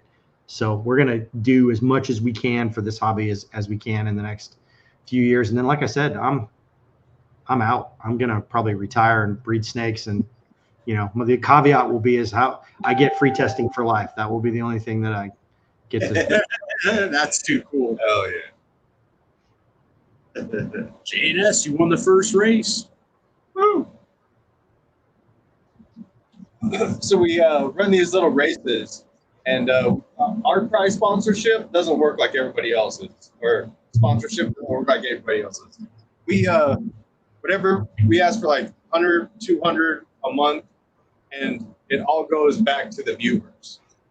So these little races, like, they're giving away credit for $50 for us, Locked and Loaded, just like all of the sponsors there. So, like, We keep track of it. We keep track of it on a spreadsheet so that we know who's got what with who. Yeah, so we don't keep any money at all. Like it all just goes to the people watching right now. That's cool. It's fun to watch anyway. Right. We try to get as many people as we can cussing at their TV at the same time. Run, fucker, run! And like if you're in our Patreon, you get extra racers. If you are one of those prize sponsors, you get extra racers. Gotcha. And like our Patreon is also just a savings account too. Like every penny that goes in there goes towards future purchase. And Socio's in the lead with 7 points. Ooh. Jordan. Robinson, Bigfoot on the board. So I'm sure there's got to be a company doing what you guys are doing, except for like race horses or something, right? Oh yeah.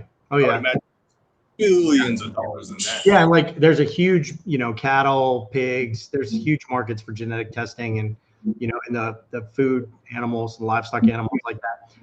I've looked around in some of the other markets, like I said, and I think that there's some pretty big gaps that I think might be fun to play in later. But again, it's for me, it's mostly selfish stuff. Like I hunt a bunch, right?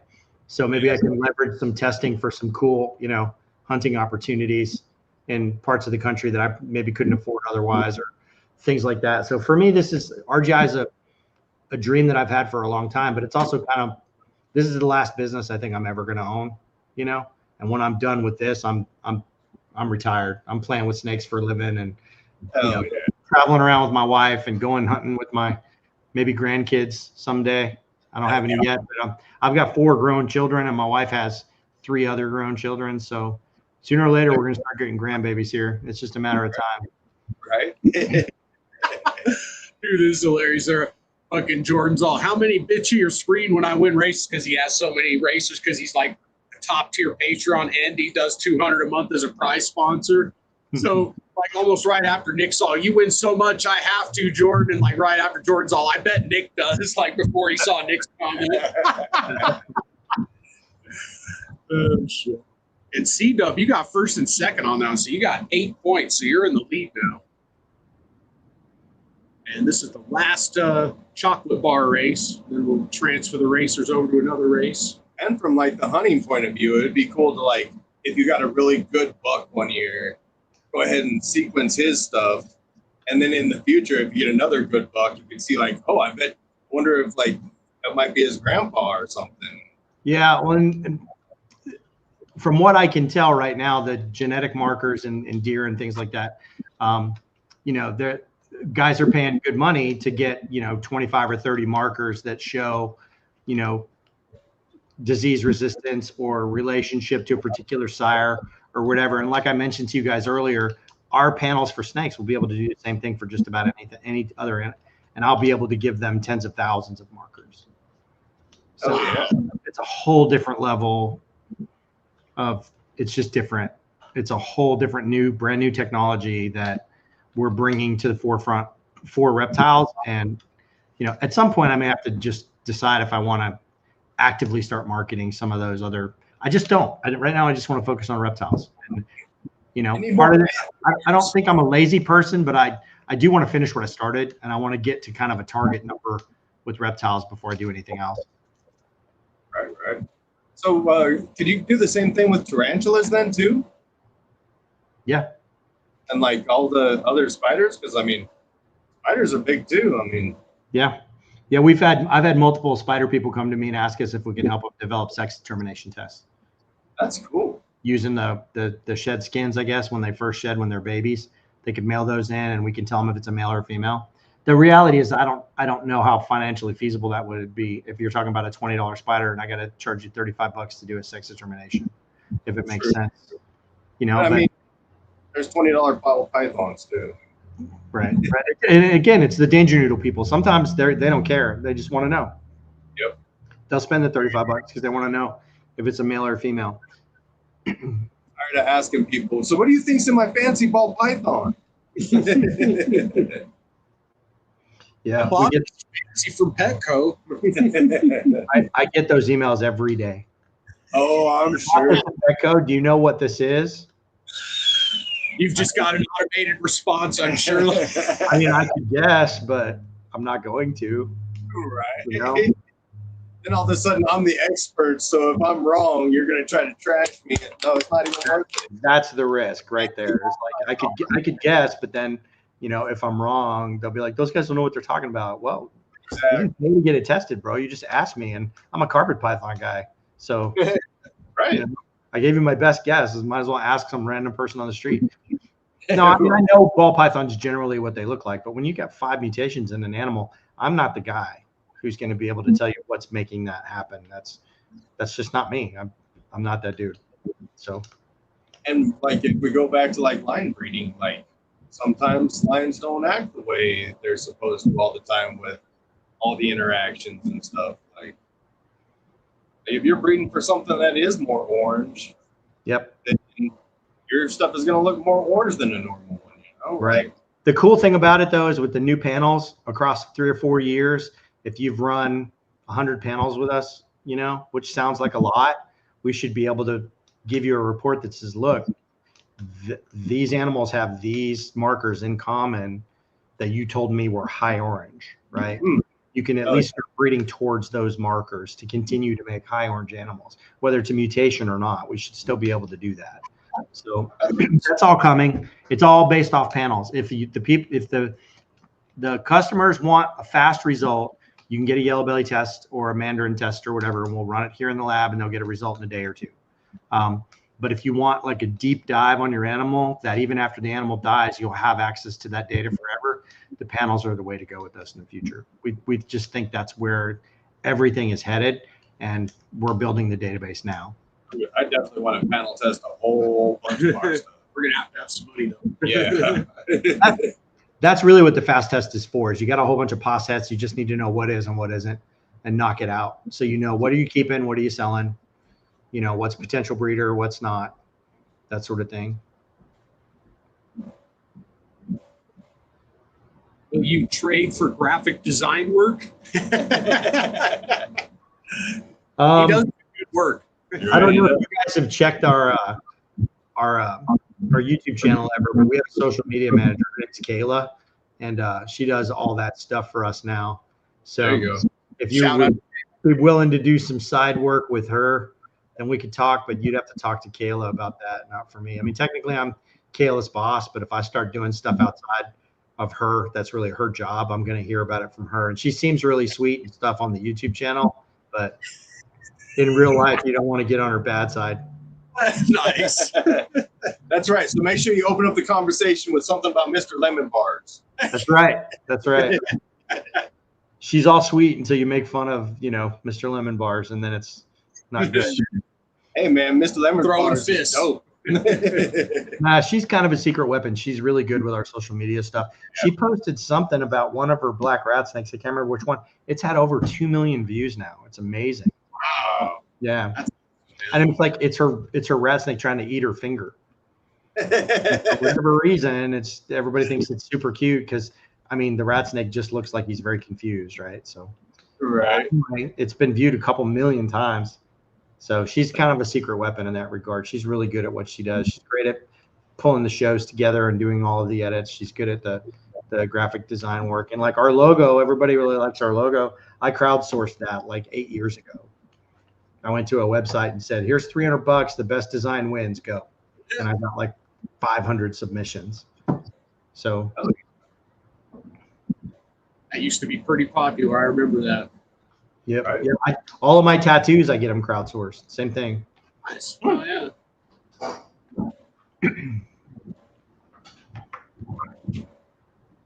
We might have to do that for our salsa idea.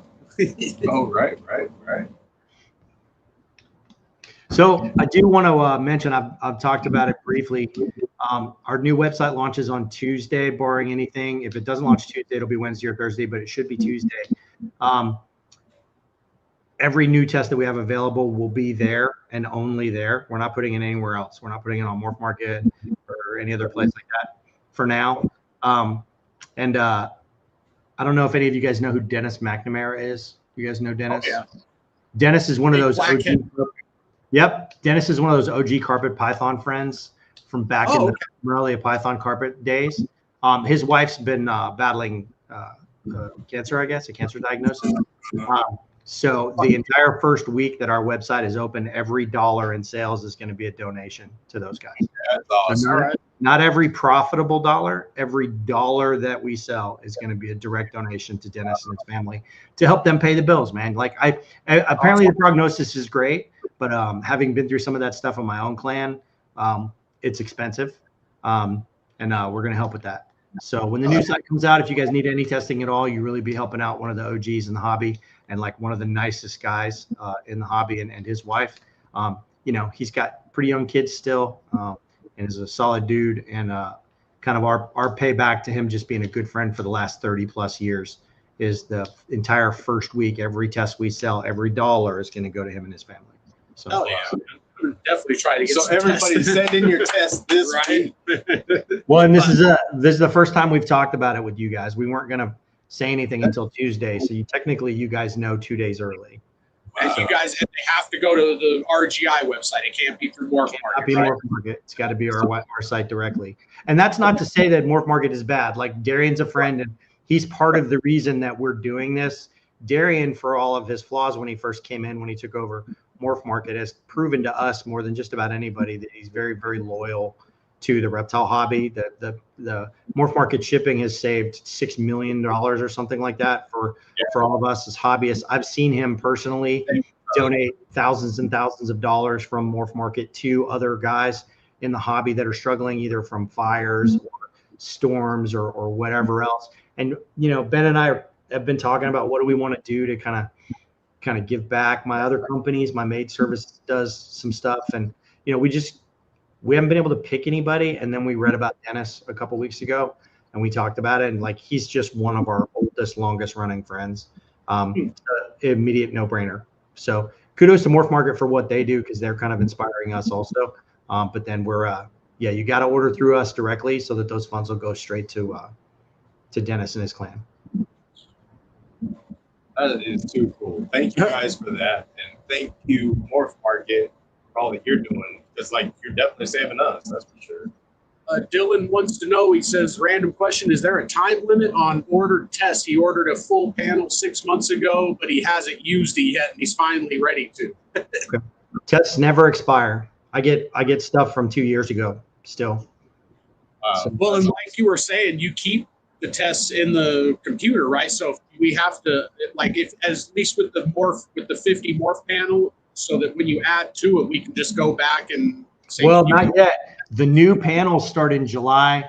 If everything tests well, the old panels are all run chemically. So I do save it. So like you'll get your 54 results, and I'll have those forever. But I'm not going to have anything more than like 25 to 50,000 base pairs to go back and look. The new panels. So my advice to you would be is if you have a panel and you haven't used it yet, wait until we launch our new panel, because I'll honor the old panel, but you'll get the new one, and you're going to be saving a little money because the new one's going to cost more.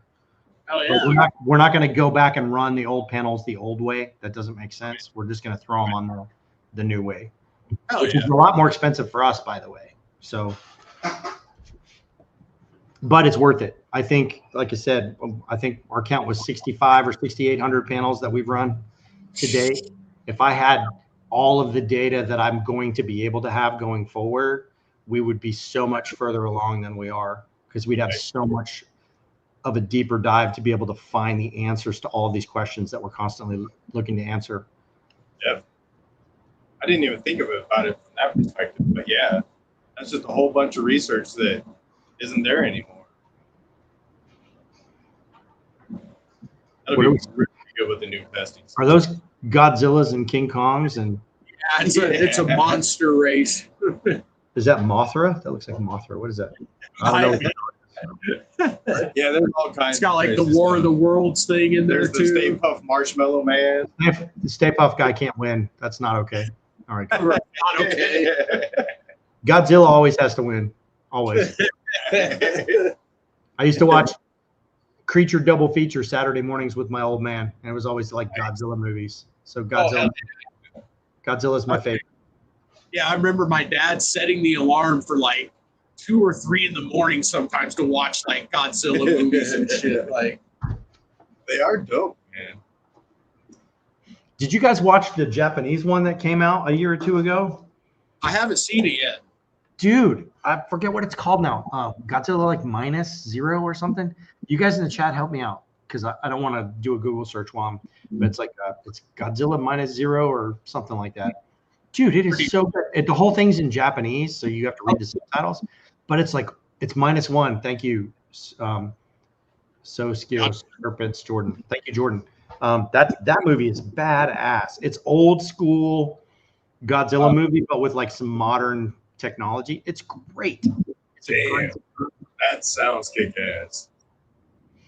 And it's a pretty good story too, but it's like old school Godzilla, like Godzilla wrecking cities and all. You know, he's not a good guy. Yeah. He comes in and murders everything, right? The way that was the original movies were. Right. Yeah, George's all, it's great if you can get over subtitles. I don't mind subtitles. Oh man, as a I know he dyslexic doesn't person, like them though. trying to sped read it. The Sped dyslexia. It's a situation. Creative. Man, I can't wait for this new testing system. How many of these races do you guys do, man? That's a lot. We do like a total of 16. It's 4 sets of 4. And then we also, how we get more names in the races is we'll like send people to people's videos and stuff and have them comment like some kind words or like, hey man, fucking the show was about like this yes or this no, so I'm a yes guy, like just to go through and engage other people's channels, you know. We always tell them make sure you subscribe and like while you're there. Definitely trying to expand community basically. It's very, very cool. I like it. All City. Yeah, we might have to talk to you guys about doing something. I'm your man. I'm the one who does all that stuff. Oh, really? Well, yeah. I mean, do you think there's any way we could do like giving away a single gene test once a month or something? Or Yeah, we can absolutely do that. That'd be easy. I mean, we have gift cards that I could just mail you guys a bunch, and you can just give them out as people win them. That'd be easy way to do it. Hell yeah. dude, that'd be amazing, awesome. Dude. John, time to start pitching. Ain't one yet. And that's another thing too. Like people give a shit about rigged, and then they'll like start bitching because like in their mind they start bitching, and all of a sudden, oh look, I just won. Right. Dude, hell yeah. I recognize that monster. That's the one from the movie with the whole thing's filmed with like a handheld camera. Oh, I don't think I've seen it. Dude gets eaten at the end. I remember Blair Witch from back in the day. That was the only one I ever saw. It's filmed like that, but it's a monster movie. Gotcha. okay. It's filmed like that. Everything's on a camcorder. Yeah, if I don't know what it is, I just call it a chupacabra. Yeah, Cloverfield mission morphs, Cloverfield. That's it. Okay. Those guys gave me a shirt like a year ago. Nice. Oh yeah. Marines, Yeah, man. He's a Marine as well. That's why I got a free shirt. Yep. If I'd have known he's here, I would have worn the shirt. I still have it. Oh shit! There's Yeah, Nick. that's dope. He's the one that usually bitches about not winning. Right. He's our biggest bitcher. He makes dope merch, so it's all right. Yeah. He's doing our hats. We're actually got our F&A logo done in glow in the dark from him. So like people will be walking around in movie theaters and shit with like F&A glow. I'm like, hell yeah. All right. That was the last monster breaks. Man, that's gonna be so dope to be able to give away tests. Right? Yeah, you can just email me later after the show. I'm gonna have to duck out here in like 20 minutes because the guys are gonna want to hit the road. But so Close give to me be a couple days to get back to you. But yeah, we've got thousands of gift cards. Most of the people that are like bulk order customers, I'll send them a few every year. They're designed to like when you're working at a show, and you've got somebody who's questioning the genetics of an animal. It's like, here, buy the animal and I'll give you a free shed test so you can That's so cool. you can verify it, because it's our way to say thanks for people that are, doing consistent business with us. We want to help you sell snakes. So That's super awesome. yeah, the goal is to get about 2,000 of them a year. So we get 2,000 printed every year. Oh, that's dope.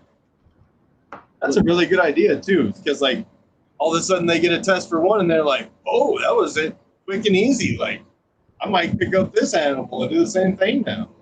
Yeah, the new website's going to be pretty slick. Definitely go check it out on Tuesday. It's pretty cool. It's going to be a lot of fun. You can go back into old orders and add a gene, and you don't have to send me another shed. I just get an email here in my lab that says, hey, go back to February and pull this shed for this new test. Wow. Stuff like that. So that's really cool. Yeah. It's all of the stuff we wanted to do and we didn't have the money to do it. We finally spent this last year to build it. We spent this last year developing this new methodology for panels. So this coming year is going to be a big one for us. Lots of new species, lots of new tests, brand new website, brand new panels, the everything panel. I think everybody's calling it that, because I think we said it on our last live. So we may end up changing the name to the everything panel. Like an everything bagel, except the everything panel. I can't wait for that. Like, especially with our dinkers, man, just to be able to know. Like, okay, cool. They still haven't found anything that's bringing up the same. Yep.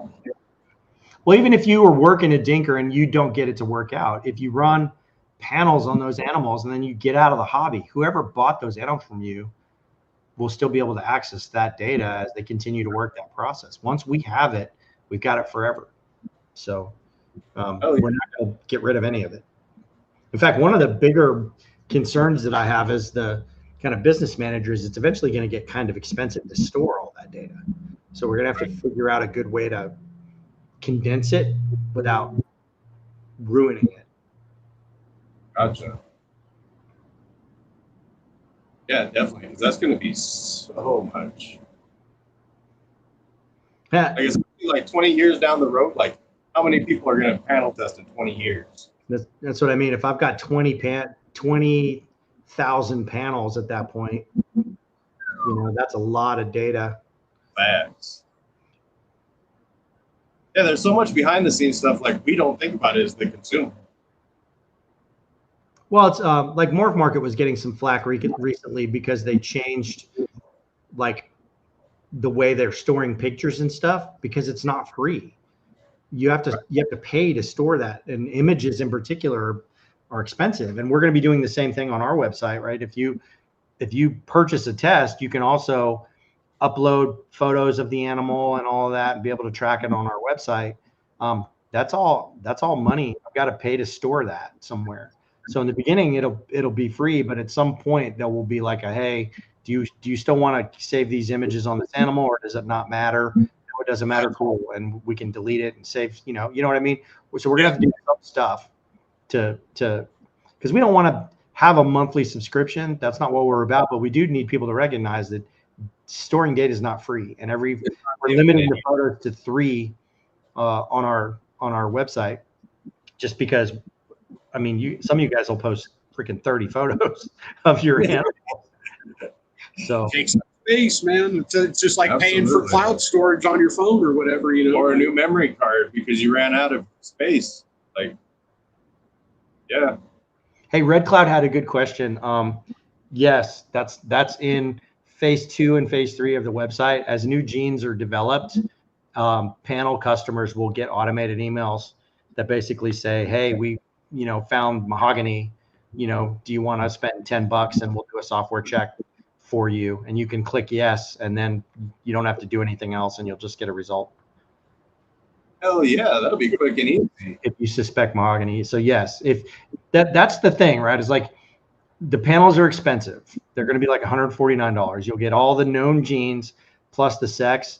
But anytime anything pops up in the future that you think might be in there that we've developed a test for, it won't be expensive. It'll be like $10 to pay a tech to run the software run for you and send you an email with the result. So yeah, that's the idea. And I'm guessing sex determination is something that you cannot mess up. Like you cannot have a negative or like a faulty result, like a male testing as a female, right? It's either the only time you're going to have a mistake is when there's contamination or somebody in the lab just makes a mistake. Right. That's really it. For us, when we run it on gels, it's 1 or 2 bands. That's it. One band is one answer, 2 bands is the other answer. So if we get an incorrect result, it's either someone in the lab made a mistake, which is pretty rare, or somebody, like if you have 2 snakes that are rubbing up on each other, you know, and then you send me a shed that is still got cells from the other animal, you know, it can contaminate the sample. So you know, it's possible. It does happen. So yeah, I mean, it's like any other test. It's even like the research stuff. The tests are only as good as the samples that you send us. If you send me a good, clean sample that's not contaminated with, you know, skin cells from another animal, you're gonna get a cleaner result. It's that simple. If you send me a shed that's still wet and you seal it in a plastic bag, when it gets here, I'm not gonna be able to get a result because it's gonna be rotten. Right. So it's if you take the time and collect the samples properly, that's when you get the best results, for sure. And we'll even take first sheds, but the animals need to be kept alone for 2 or 3 days before they shed.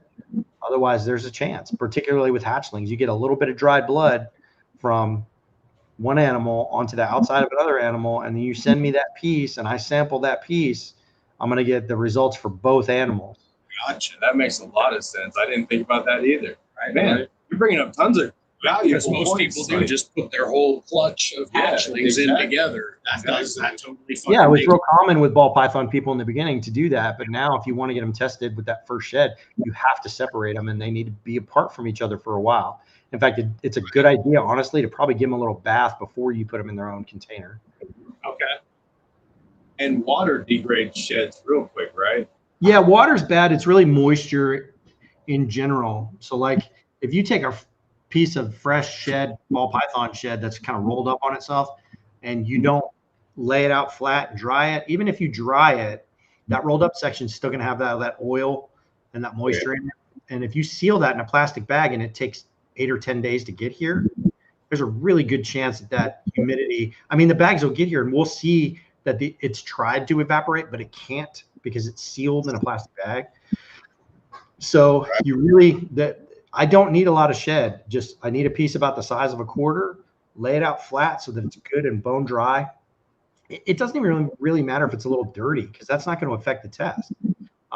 But moisture, any kind of moisture, if your ball python room is really humid and you seal up a sample with a bunch of really humid air in the bag, and then it gets cold on the way here, what's going to happen?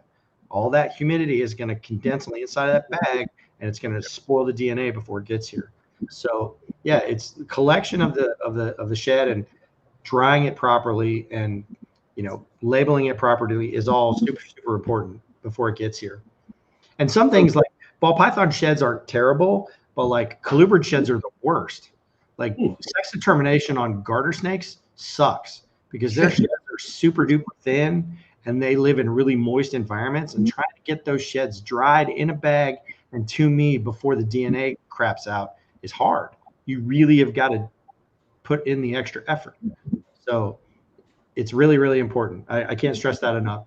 The customer prepping the shed the right way. In fact, sending it to me in a paper envelope instead of a Ziploc is probably better because the moisture can escape. Like one of those little yellow key envelopes. A lot of the guys that send us a bunch of sheds use those. It's kind of a pain for us to take a sample out of there, but the samples are usually better quality because the moisture, even if there is any left, has a chance to escape. Gotcha. So like we've got a shed right now that the female spilled her water absolutely everywhere. That shed is still usable if we just completely dry it out? If it's been sitting in the water for too long, no. Okay. But like, okay, let's say your ball python sheds and you didn't discover it. It's been about 12 hours and it's got bedding material all over it, whatever it is that you use. You can take it over to the sink and rinse it off. Knock all the shit off of it if you want. Tear the section off and then tape it to the outside of the enclosure for that animal and let it dry. It's not the water, it's the prolonged exposure to water. whether it's in water or if it's moisture in the air. It's a prolonged exposure. So if it was mostly dry and it's just dirty, you can actually give the shed a little bit of a bath and just dry it again, which shouldn't be hard to do. And don't seal it in an airtight bag if there's even a chance that it's still a little bit moist. Sure, it dries out first. Right. I think Nick was asking about like those little silica gel packets they put into stuff to keep stuff dry. Can you put those in with the sheds? Yeah. In fact, Matt Shiflett, is it All American Exotics?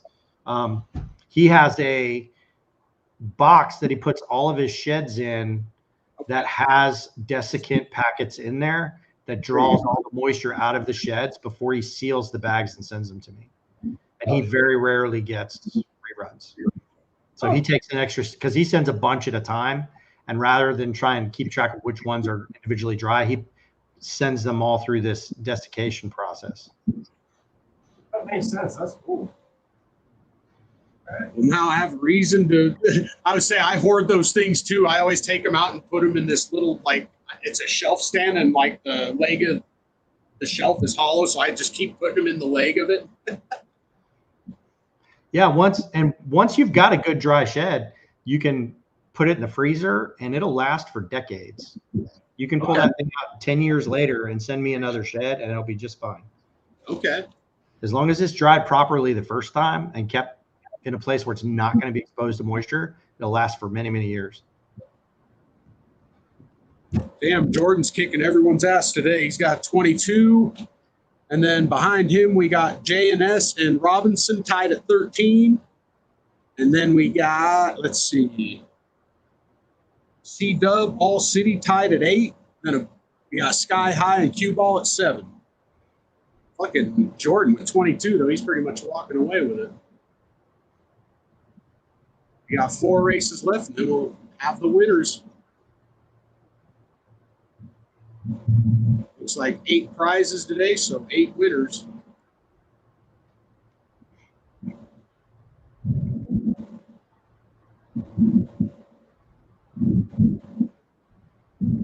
And let's see, what are we racing next? I'll let you vote on that. Let's see, aliens. Yeah, that came in handy. We had a girl that been trying to catch her shed, but she keeps drowning them. So she just shed yesterday. I just went ahead and pulled it out and dried it, or am drying it. Yeah, I mean, you can use painter's tape and tape it to the outside of a drawer. Again, I only need a piece about the size of a quarter.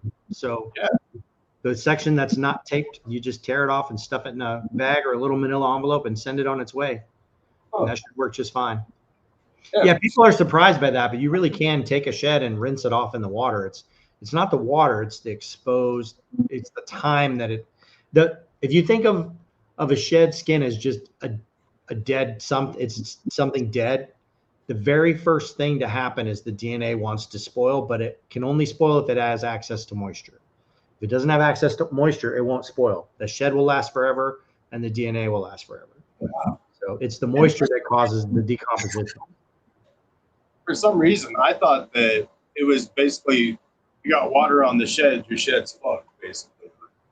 So like we've been trying. Like, I wouldn't pull a shed out of a water bowl if it's been sitting there for 10 hours, right? Gotcha. But if you watch it shed in a water bowl, that's okay. Just take it out, shake the water off, and dry it, and you should be fine. Hell yeah. That's going to be so much easier then. Like basically the perfect shed every time. Hell yeah. So what else can we do to make your job easier then? Mine? Yeah. How can we make better sheds? Make sure your stuff's labeled properly when you send it in. I can't tell you how often I get, I mean, I can probably show you one. This person, if you're listening, Tracy Svalina, I have your shed. It's here. And I know nothing about it. Oh, no. No. There's no order number. There's no ID number. All I have is a name that doesn't come up in any of my searches on any of the platforms. Oh, shit. Now, this appears to be a colubrid shed of some kind, so it's probably a sex determination test. But that happens all the time. Make sure when you have the stuff that is labeled. think. Just getting a random envelope with no information, I can't help you. It happens a lot, but more than you would. And honestly, sometimes the big guys do it too. They'll send me a shed, they'll send me an envelope, and there'll be no shed in it. Oh wow! They take the time to, you know, they forgot to put the shed in the bag. It's just not there. Right. That's funny. Proxima wants to know, how many scale clippings do you need if you don't want to wait for a shed? It's just one, isn't it? Scale clips are weird because they work great, except when they don't. And that doesn't mean that the scale clips don't work. But if our first step, which is called lysing, where we use a chemical mixture to crack the cell wall and expose the DNA, if that fails and you only sent me one scale clip, I don't have anything else to try again. Because I've burned up your one sample. So typically we say, send me a couple scale clips per gene. Okay. If that, if you're doing a panel, 2 scale clips is probably good. If it's a sub-adult with like bigger scale clips, I can cut those in half. So I can turn 2 scale clips into 4 samples. We use a piece of shed that's like the size of a pinhead. It's really small. Like we use tweezers to stuff these little tiny tubes. I wish I had one to show you. I'm gonna go grab one if you guys want, but scale clips are they're great unless our first step fails, which happens sometimes for whatever reason. And then I'm left with nothing. And I got to email you and be like, hey man, I'm sorry, but you're gonna have to send me more stuff but if you send me a couple per gene, I can at least go back to your bag and pull another sample. But sheds just work better because then I've got plenty of material and I can just try over and over and over and over again right in a row until I get a result or until I'm convinced that shed's just complete toast. We don't usually mark something as send another shed to us unless we've tried at least 3 times. So that means I've spent the money to try and run it through our process 3 times before we'll be like, hey man, you got to send me another sample. This isn't working. Yeah, actually, let me go grab a strip. Okay.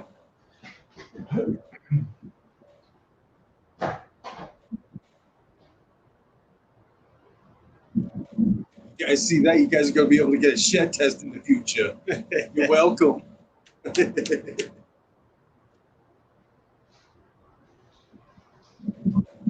There's the new link for the new video to go comment on. Hell yeah. Don't forget to like and subscribe.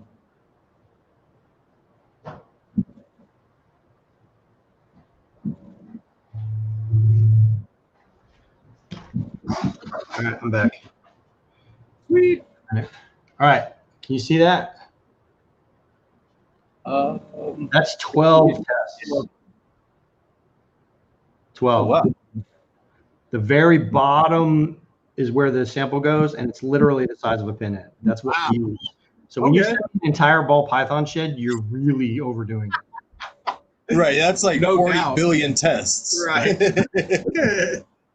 Okay.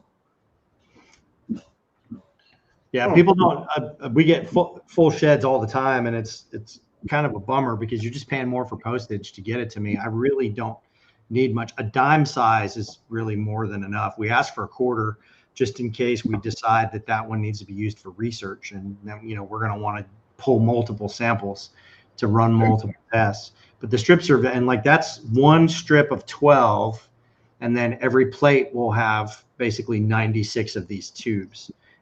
And we'll run on any given day 2 to 4 plates in a day, normally. So we have somebody whose full-time job is literally just to take tweezers and go. Shoot. Time. Man. That's So crazy. how hard is, do you have a facility, I'm assuming you have to go to do all this testing, or how much of it can be done from your home? Or? Well, I mean, I do have a facility, but my facility is my home. So I say that, but I live in a barn house. So I have my house is over there on the east side. And then I have like a 7-car garage. It's not because I'm wealthy, but it's because I live on a farm. So my tractor and all that stuff's in there. So it's like a barn. And then the far side of the barn, which is the west side of the house, is where the lab is. That's where I am now. The lab is actually over there through that doorway. You can see a couple more machines against the blue wall over there. So the whole lab is like in the size of like a master bedroom. It's not big, but it doesn't have to be. In there, I've got 1, 2, 3, 4, 5, 6, 7, 8 machines for testing, 2 centrifuges, and then miscellaneous other stuff. So, and I'm sure that a smaller area is easier to keep more like quarantine too. More clean. I mean, my snake facilities for quarantine are upstairs, but I mean, we don't quarantine samples. There's really no reason for us to have a clean environment so that we're not having to feed over from tests or whatever. Yeah. I mean, we have a cabinet in there where when we're prepping, you're under a UV light, so any kind of other microorganisms and stuff will get killed while you're prepping. But yeah, other than that, it's pretty standard cleaning procedures. Make sure you sweep and mop and wipe down your horizontal surfaces with an antibacterial cleaner. But we're looking for pretty specific mutations on a very specific strand of DNA, right? So even if something else is in there, it wouldn't really mess with the test because it's not what we're looking for anyway. Oh, does that make sense? Unless it's another reptile's contamination. We use standard tweezers, and we'll prep one sample, dip it in alcohol, and then set it on fire before we touch another sample. Literally on fire. It's on fire in between every sample. And that seems crude, but it's a really good example of like we're super tedious about that. That's why we say here on our side, it's very rare to get a contamination issue. What can happen is static electricity can make a tiny little piece of shed fleck off from one tube into another tube, and you don't even see it. That can happen. It's a static reaction to a little dry, dead piece of skin cell, and for whatever reason, while you're stuffing it in there, a little piece will go flip, and it just perfectly falls into the other tube. It can happen. It's pretty rare, but it can happen. So, there's nothing you can do about that. There's no quarantine. There's no, those sorts of things happen. So, but that's why we always retest stuff for free. If somebody has a question, we'll pull another sample and do it again. Wow. Gordon and Nick are too much. All right, last set of races, everyone. I think I got everyone in there. Race some aliens. Oh shit! I think the aliens are probably gonna be racing us. I don't think that we're evolved enough to race some aliens. They probably could race us. Maybe that's what the Olympics is. It's all just televised for aliens.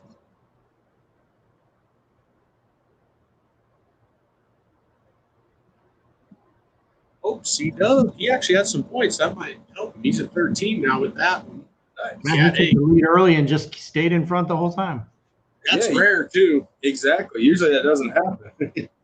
Usually the whole too soon junior. Like that's a real thing on this. Yeah, usually race. If you're in front, like at the beginning, you don't want that. Yeah. Nick, you're up to 8. Socios, you're up to fucking 24. Oh, yeah.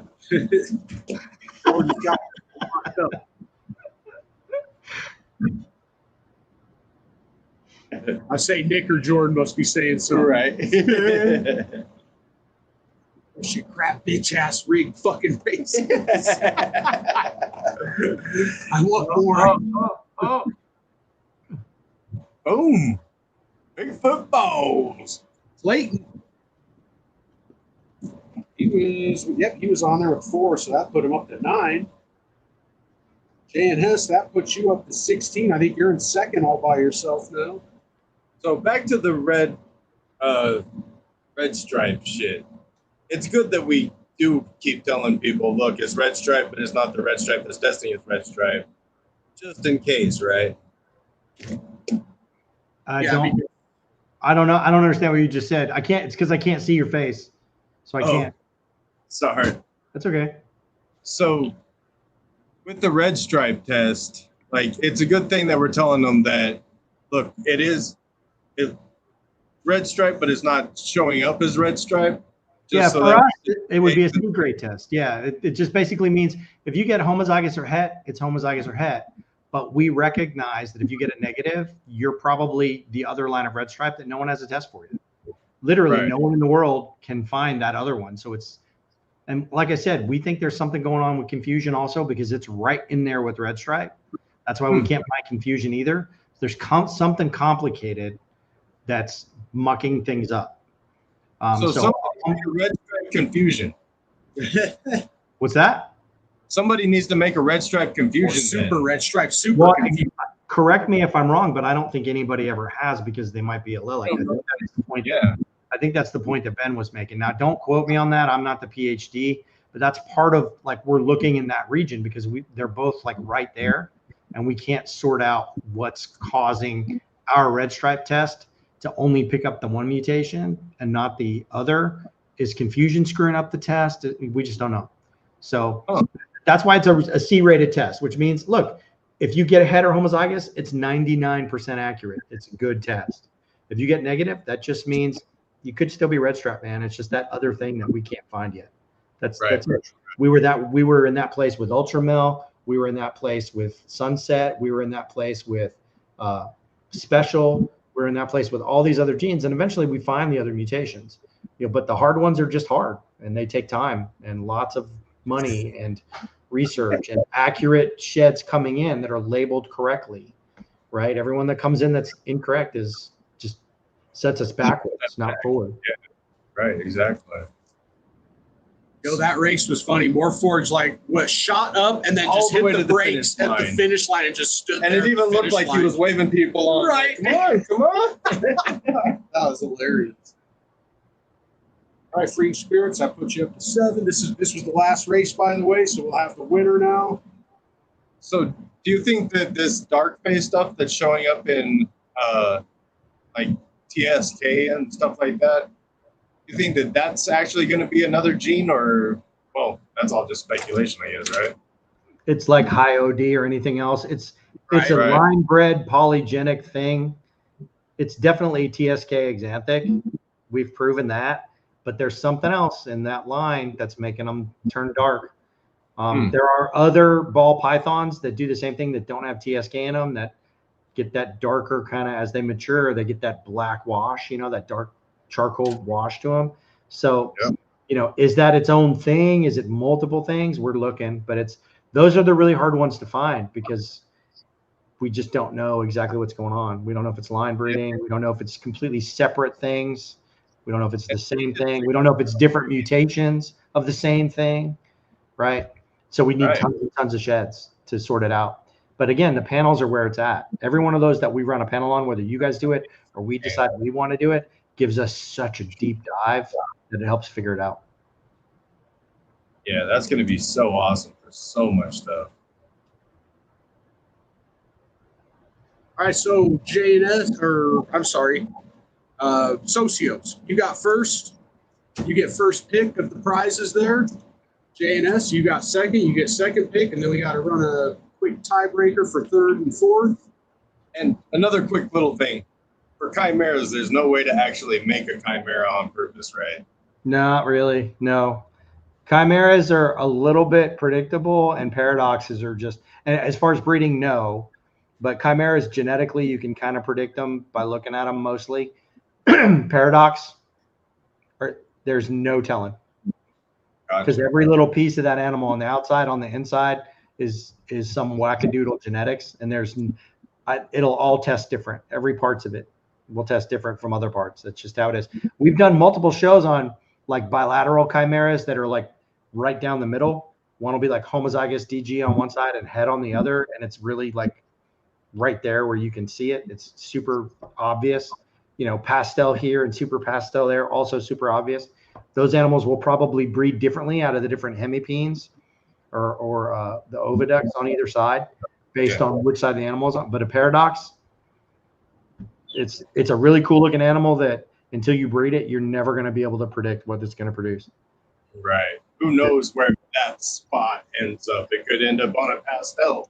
Yeah, I guess you could test a sperm plug. If you got a male and you sent a sperm plug in, we could test the left and right sperm plugs and tell you what those genetics are. But that makes sense. Yeah.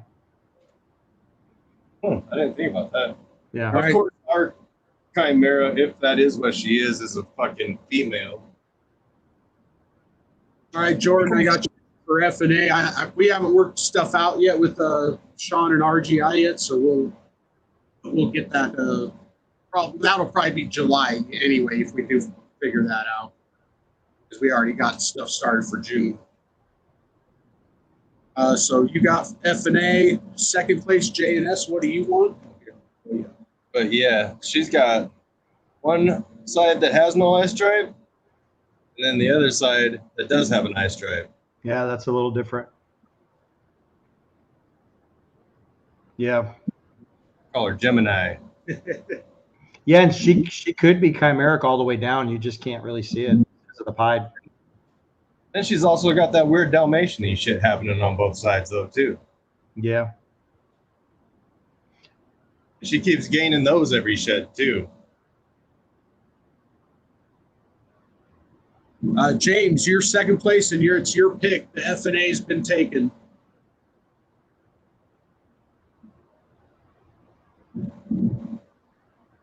And then after that, we got, let's see, C-Dub is third place. So C-Dub, you'll pick after James. James wants locked and loaded. So locked and loaded and F&A are taken. C-Dub. And I can't wait to panel test Dinkers. Holy shit. Unlocked was asking about who produced an actual chimera. The only one that I can bring to memory is Matt Shiflett at American Made Exotics. If you go check out his Instagram, he's got a video of one that we tested for him a couple of years ago that's breedable size now, and it's plain as day from the nose to the tail tip, divided right down the spine, that it's two different sets of genetics. C-Dub, keep me up later for that. Then Freedom Breeder had one too that was famous. They called it Two-Face, and it was I think it was half normal and then half scaleless. That would be cool. It was a really weird snake, that's for sure. I don't think they have any more of their snakes though. Sorry. Oh, The no, scale and scaleless would be a cool look, though. The name's perfect. right, right. Jay from Robinson Reptiles, are you in here still? You got fourth place, and it's your pick. And then after that, Will 217, if you happen to be in here, it'd be your pick after that. That's crazy. 217 Will actually fucking got fifth place. Hell yeah, with like man. 2 or 3 racers. Damn. Robinson's here. He will take M&M, Mike and Melissa, Proxima. Hell yeah. That's the damn fan. All right, you got it. Dude, and thank you for doing this show with us. Like, yeah, Shawn. I've learned so much more today. Honestly, man, you guys are a ton of fun. It's not all business. It's just kind of shooting the shit. I much prefer this. I'll talk this stuff all day at shows. I just don't typically do it on podcasts because it's usually much more formal, and I'm way more chill than that, man. I've spent my entire life being that guy that doesn't want to wear a tie, and you know. Right. Yeah, I don't even know what the fuck formal means. Yeah. No, I appreciate it, man. Like if I didn't have something else to do, I'd sit with you guys all night. Fuck yeah. Dude, hell yeah. We'd just let it run all night. And I'd go grab a beer and we just start swapping stories at some point. Right. 217 Will, looks like you're not in here, so I'll assign you a prize. Bigfoot Balls, are you in here, Clayton? Yeah, it'd be really cool to have you and Dr. Ben on at some point. Yeah, Even we'll have to Kayla, set too, something like, up. Yeah. For people that have questions about the social media stuff, because she is a whiz at it, man. She's really good at it. And like all of her bar graph type scenarios and like I don't even know what they're called, but all of that stuff is so handy to be able to see a visual too. She's really good at it, but she has zero interest in ball pythons or anything. She loves her colubrids, and that's it. Oh, yeah. Trying to get her to do anything else is like pulling teeth. She's like, I'll just stick to what I love. Oh, okay.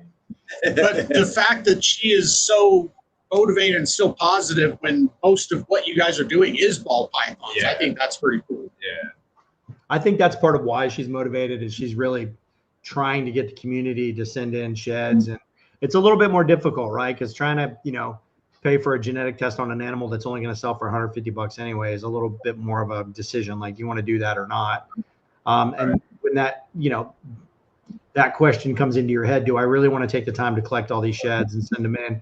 But thankfully, over the last couple of years, the community's really started to come together, and we've sequenced a bunch of stuff now. We have 4 corn snake tests now, I think, and 2 hognose snakes and a bunch more coming for both. So, and like something else I don't think people are thinking about, but if you're making $5,000 animals, why wouldn't you do a $150 shed test to be able to prove what the hell you got, you know? Like, I know what Nick was saying earlier. He's like, I don't want it to become like cats and dogs and have it be, but like if it's a low end, something that's worth under $500, the person's probably not going to want the papers saying it's these genetic. You know what I mean? But if it's a $5,000 animal, why wouldn't you? You know, at that point. And at that point, it comes to like you can get a $15,000 cat, or you can get a free kitten on the corner. Yeah, you know, I mean, so I mean, it works out with dogs and cats. Expensive testing on the free kitten. Right. well, right. we think for you guys that take your projects seriously, you know, a lot of ball python people are going to specialize in a couple of projects.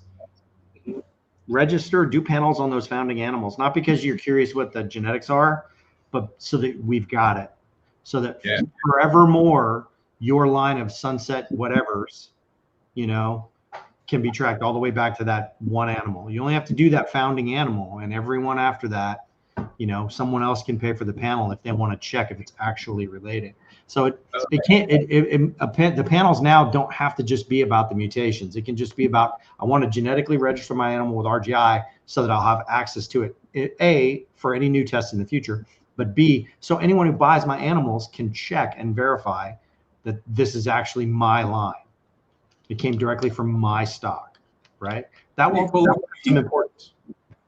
That'd be cool if we did that and we found out that there was like a Genghis Khan snake and like almost all of you, like snake humanity type situation is related to this snake because this snake was quite prolific.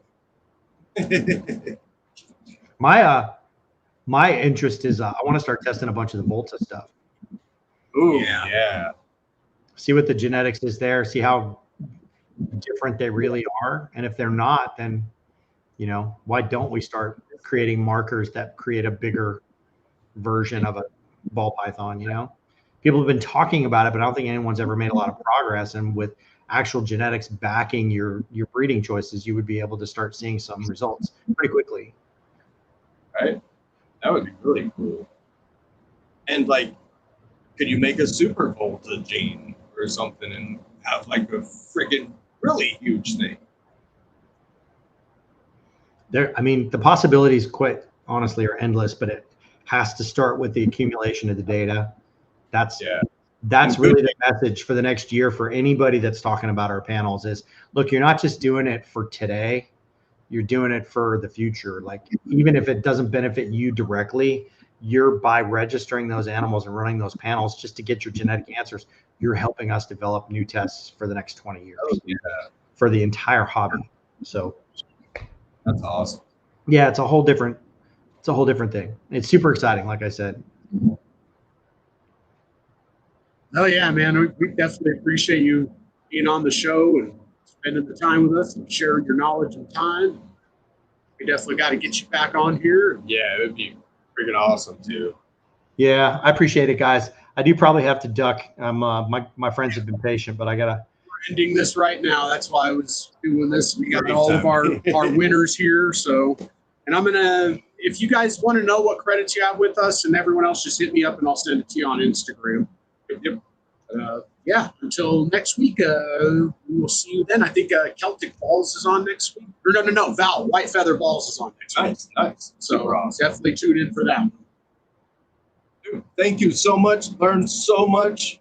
Hell yeah. No problem, guys. Next time it'll just be a hangout and have a beer session. I'll do that. Sounds good. Sounds good. We can do that too. Have a safe trip tonight, bud. Hey, man. I will. Take it easy, man. guys.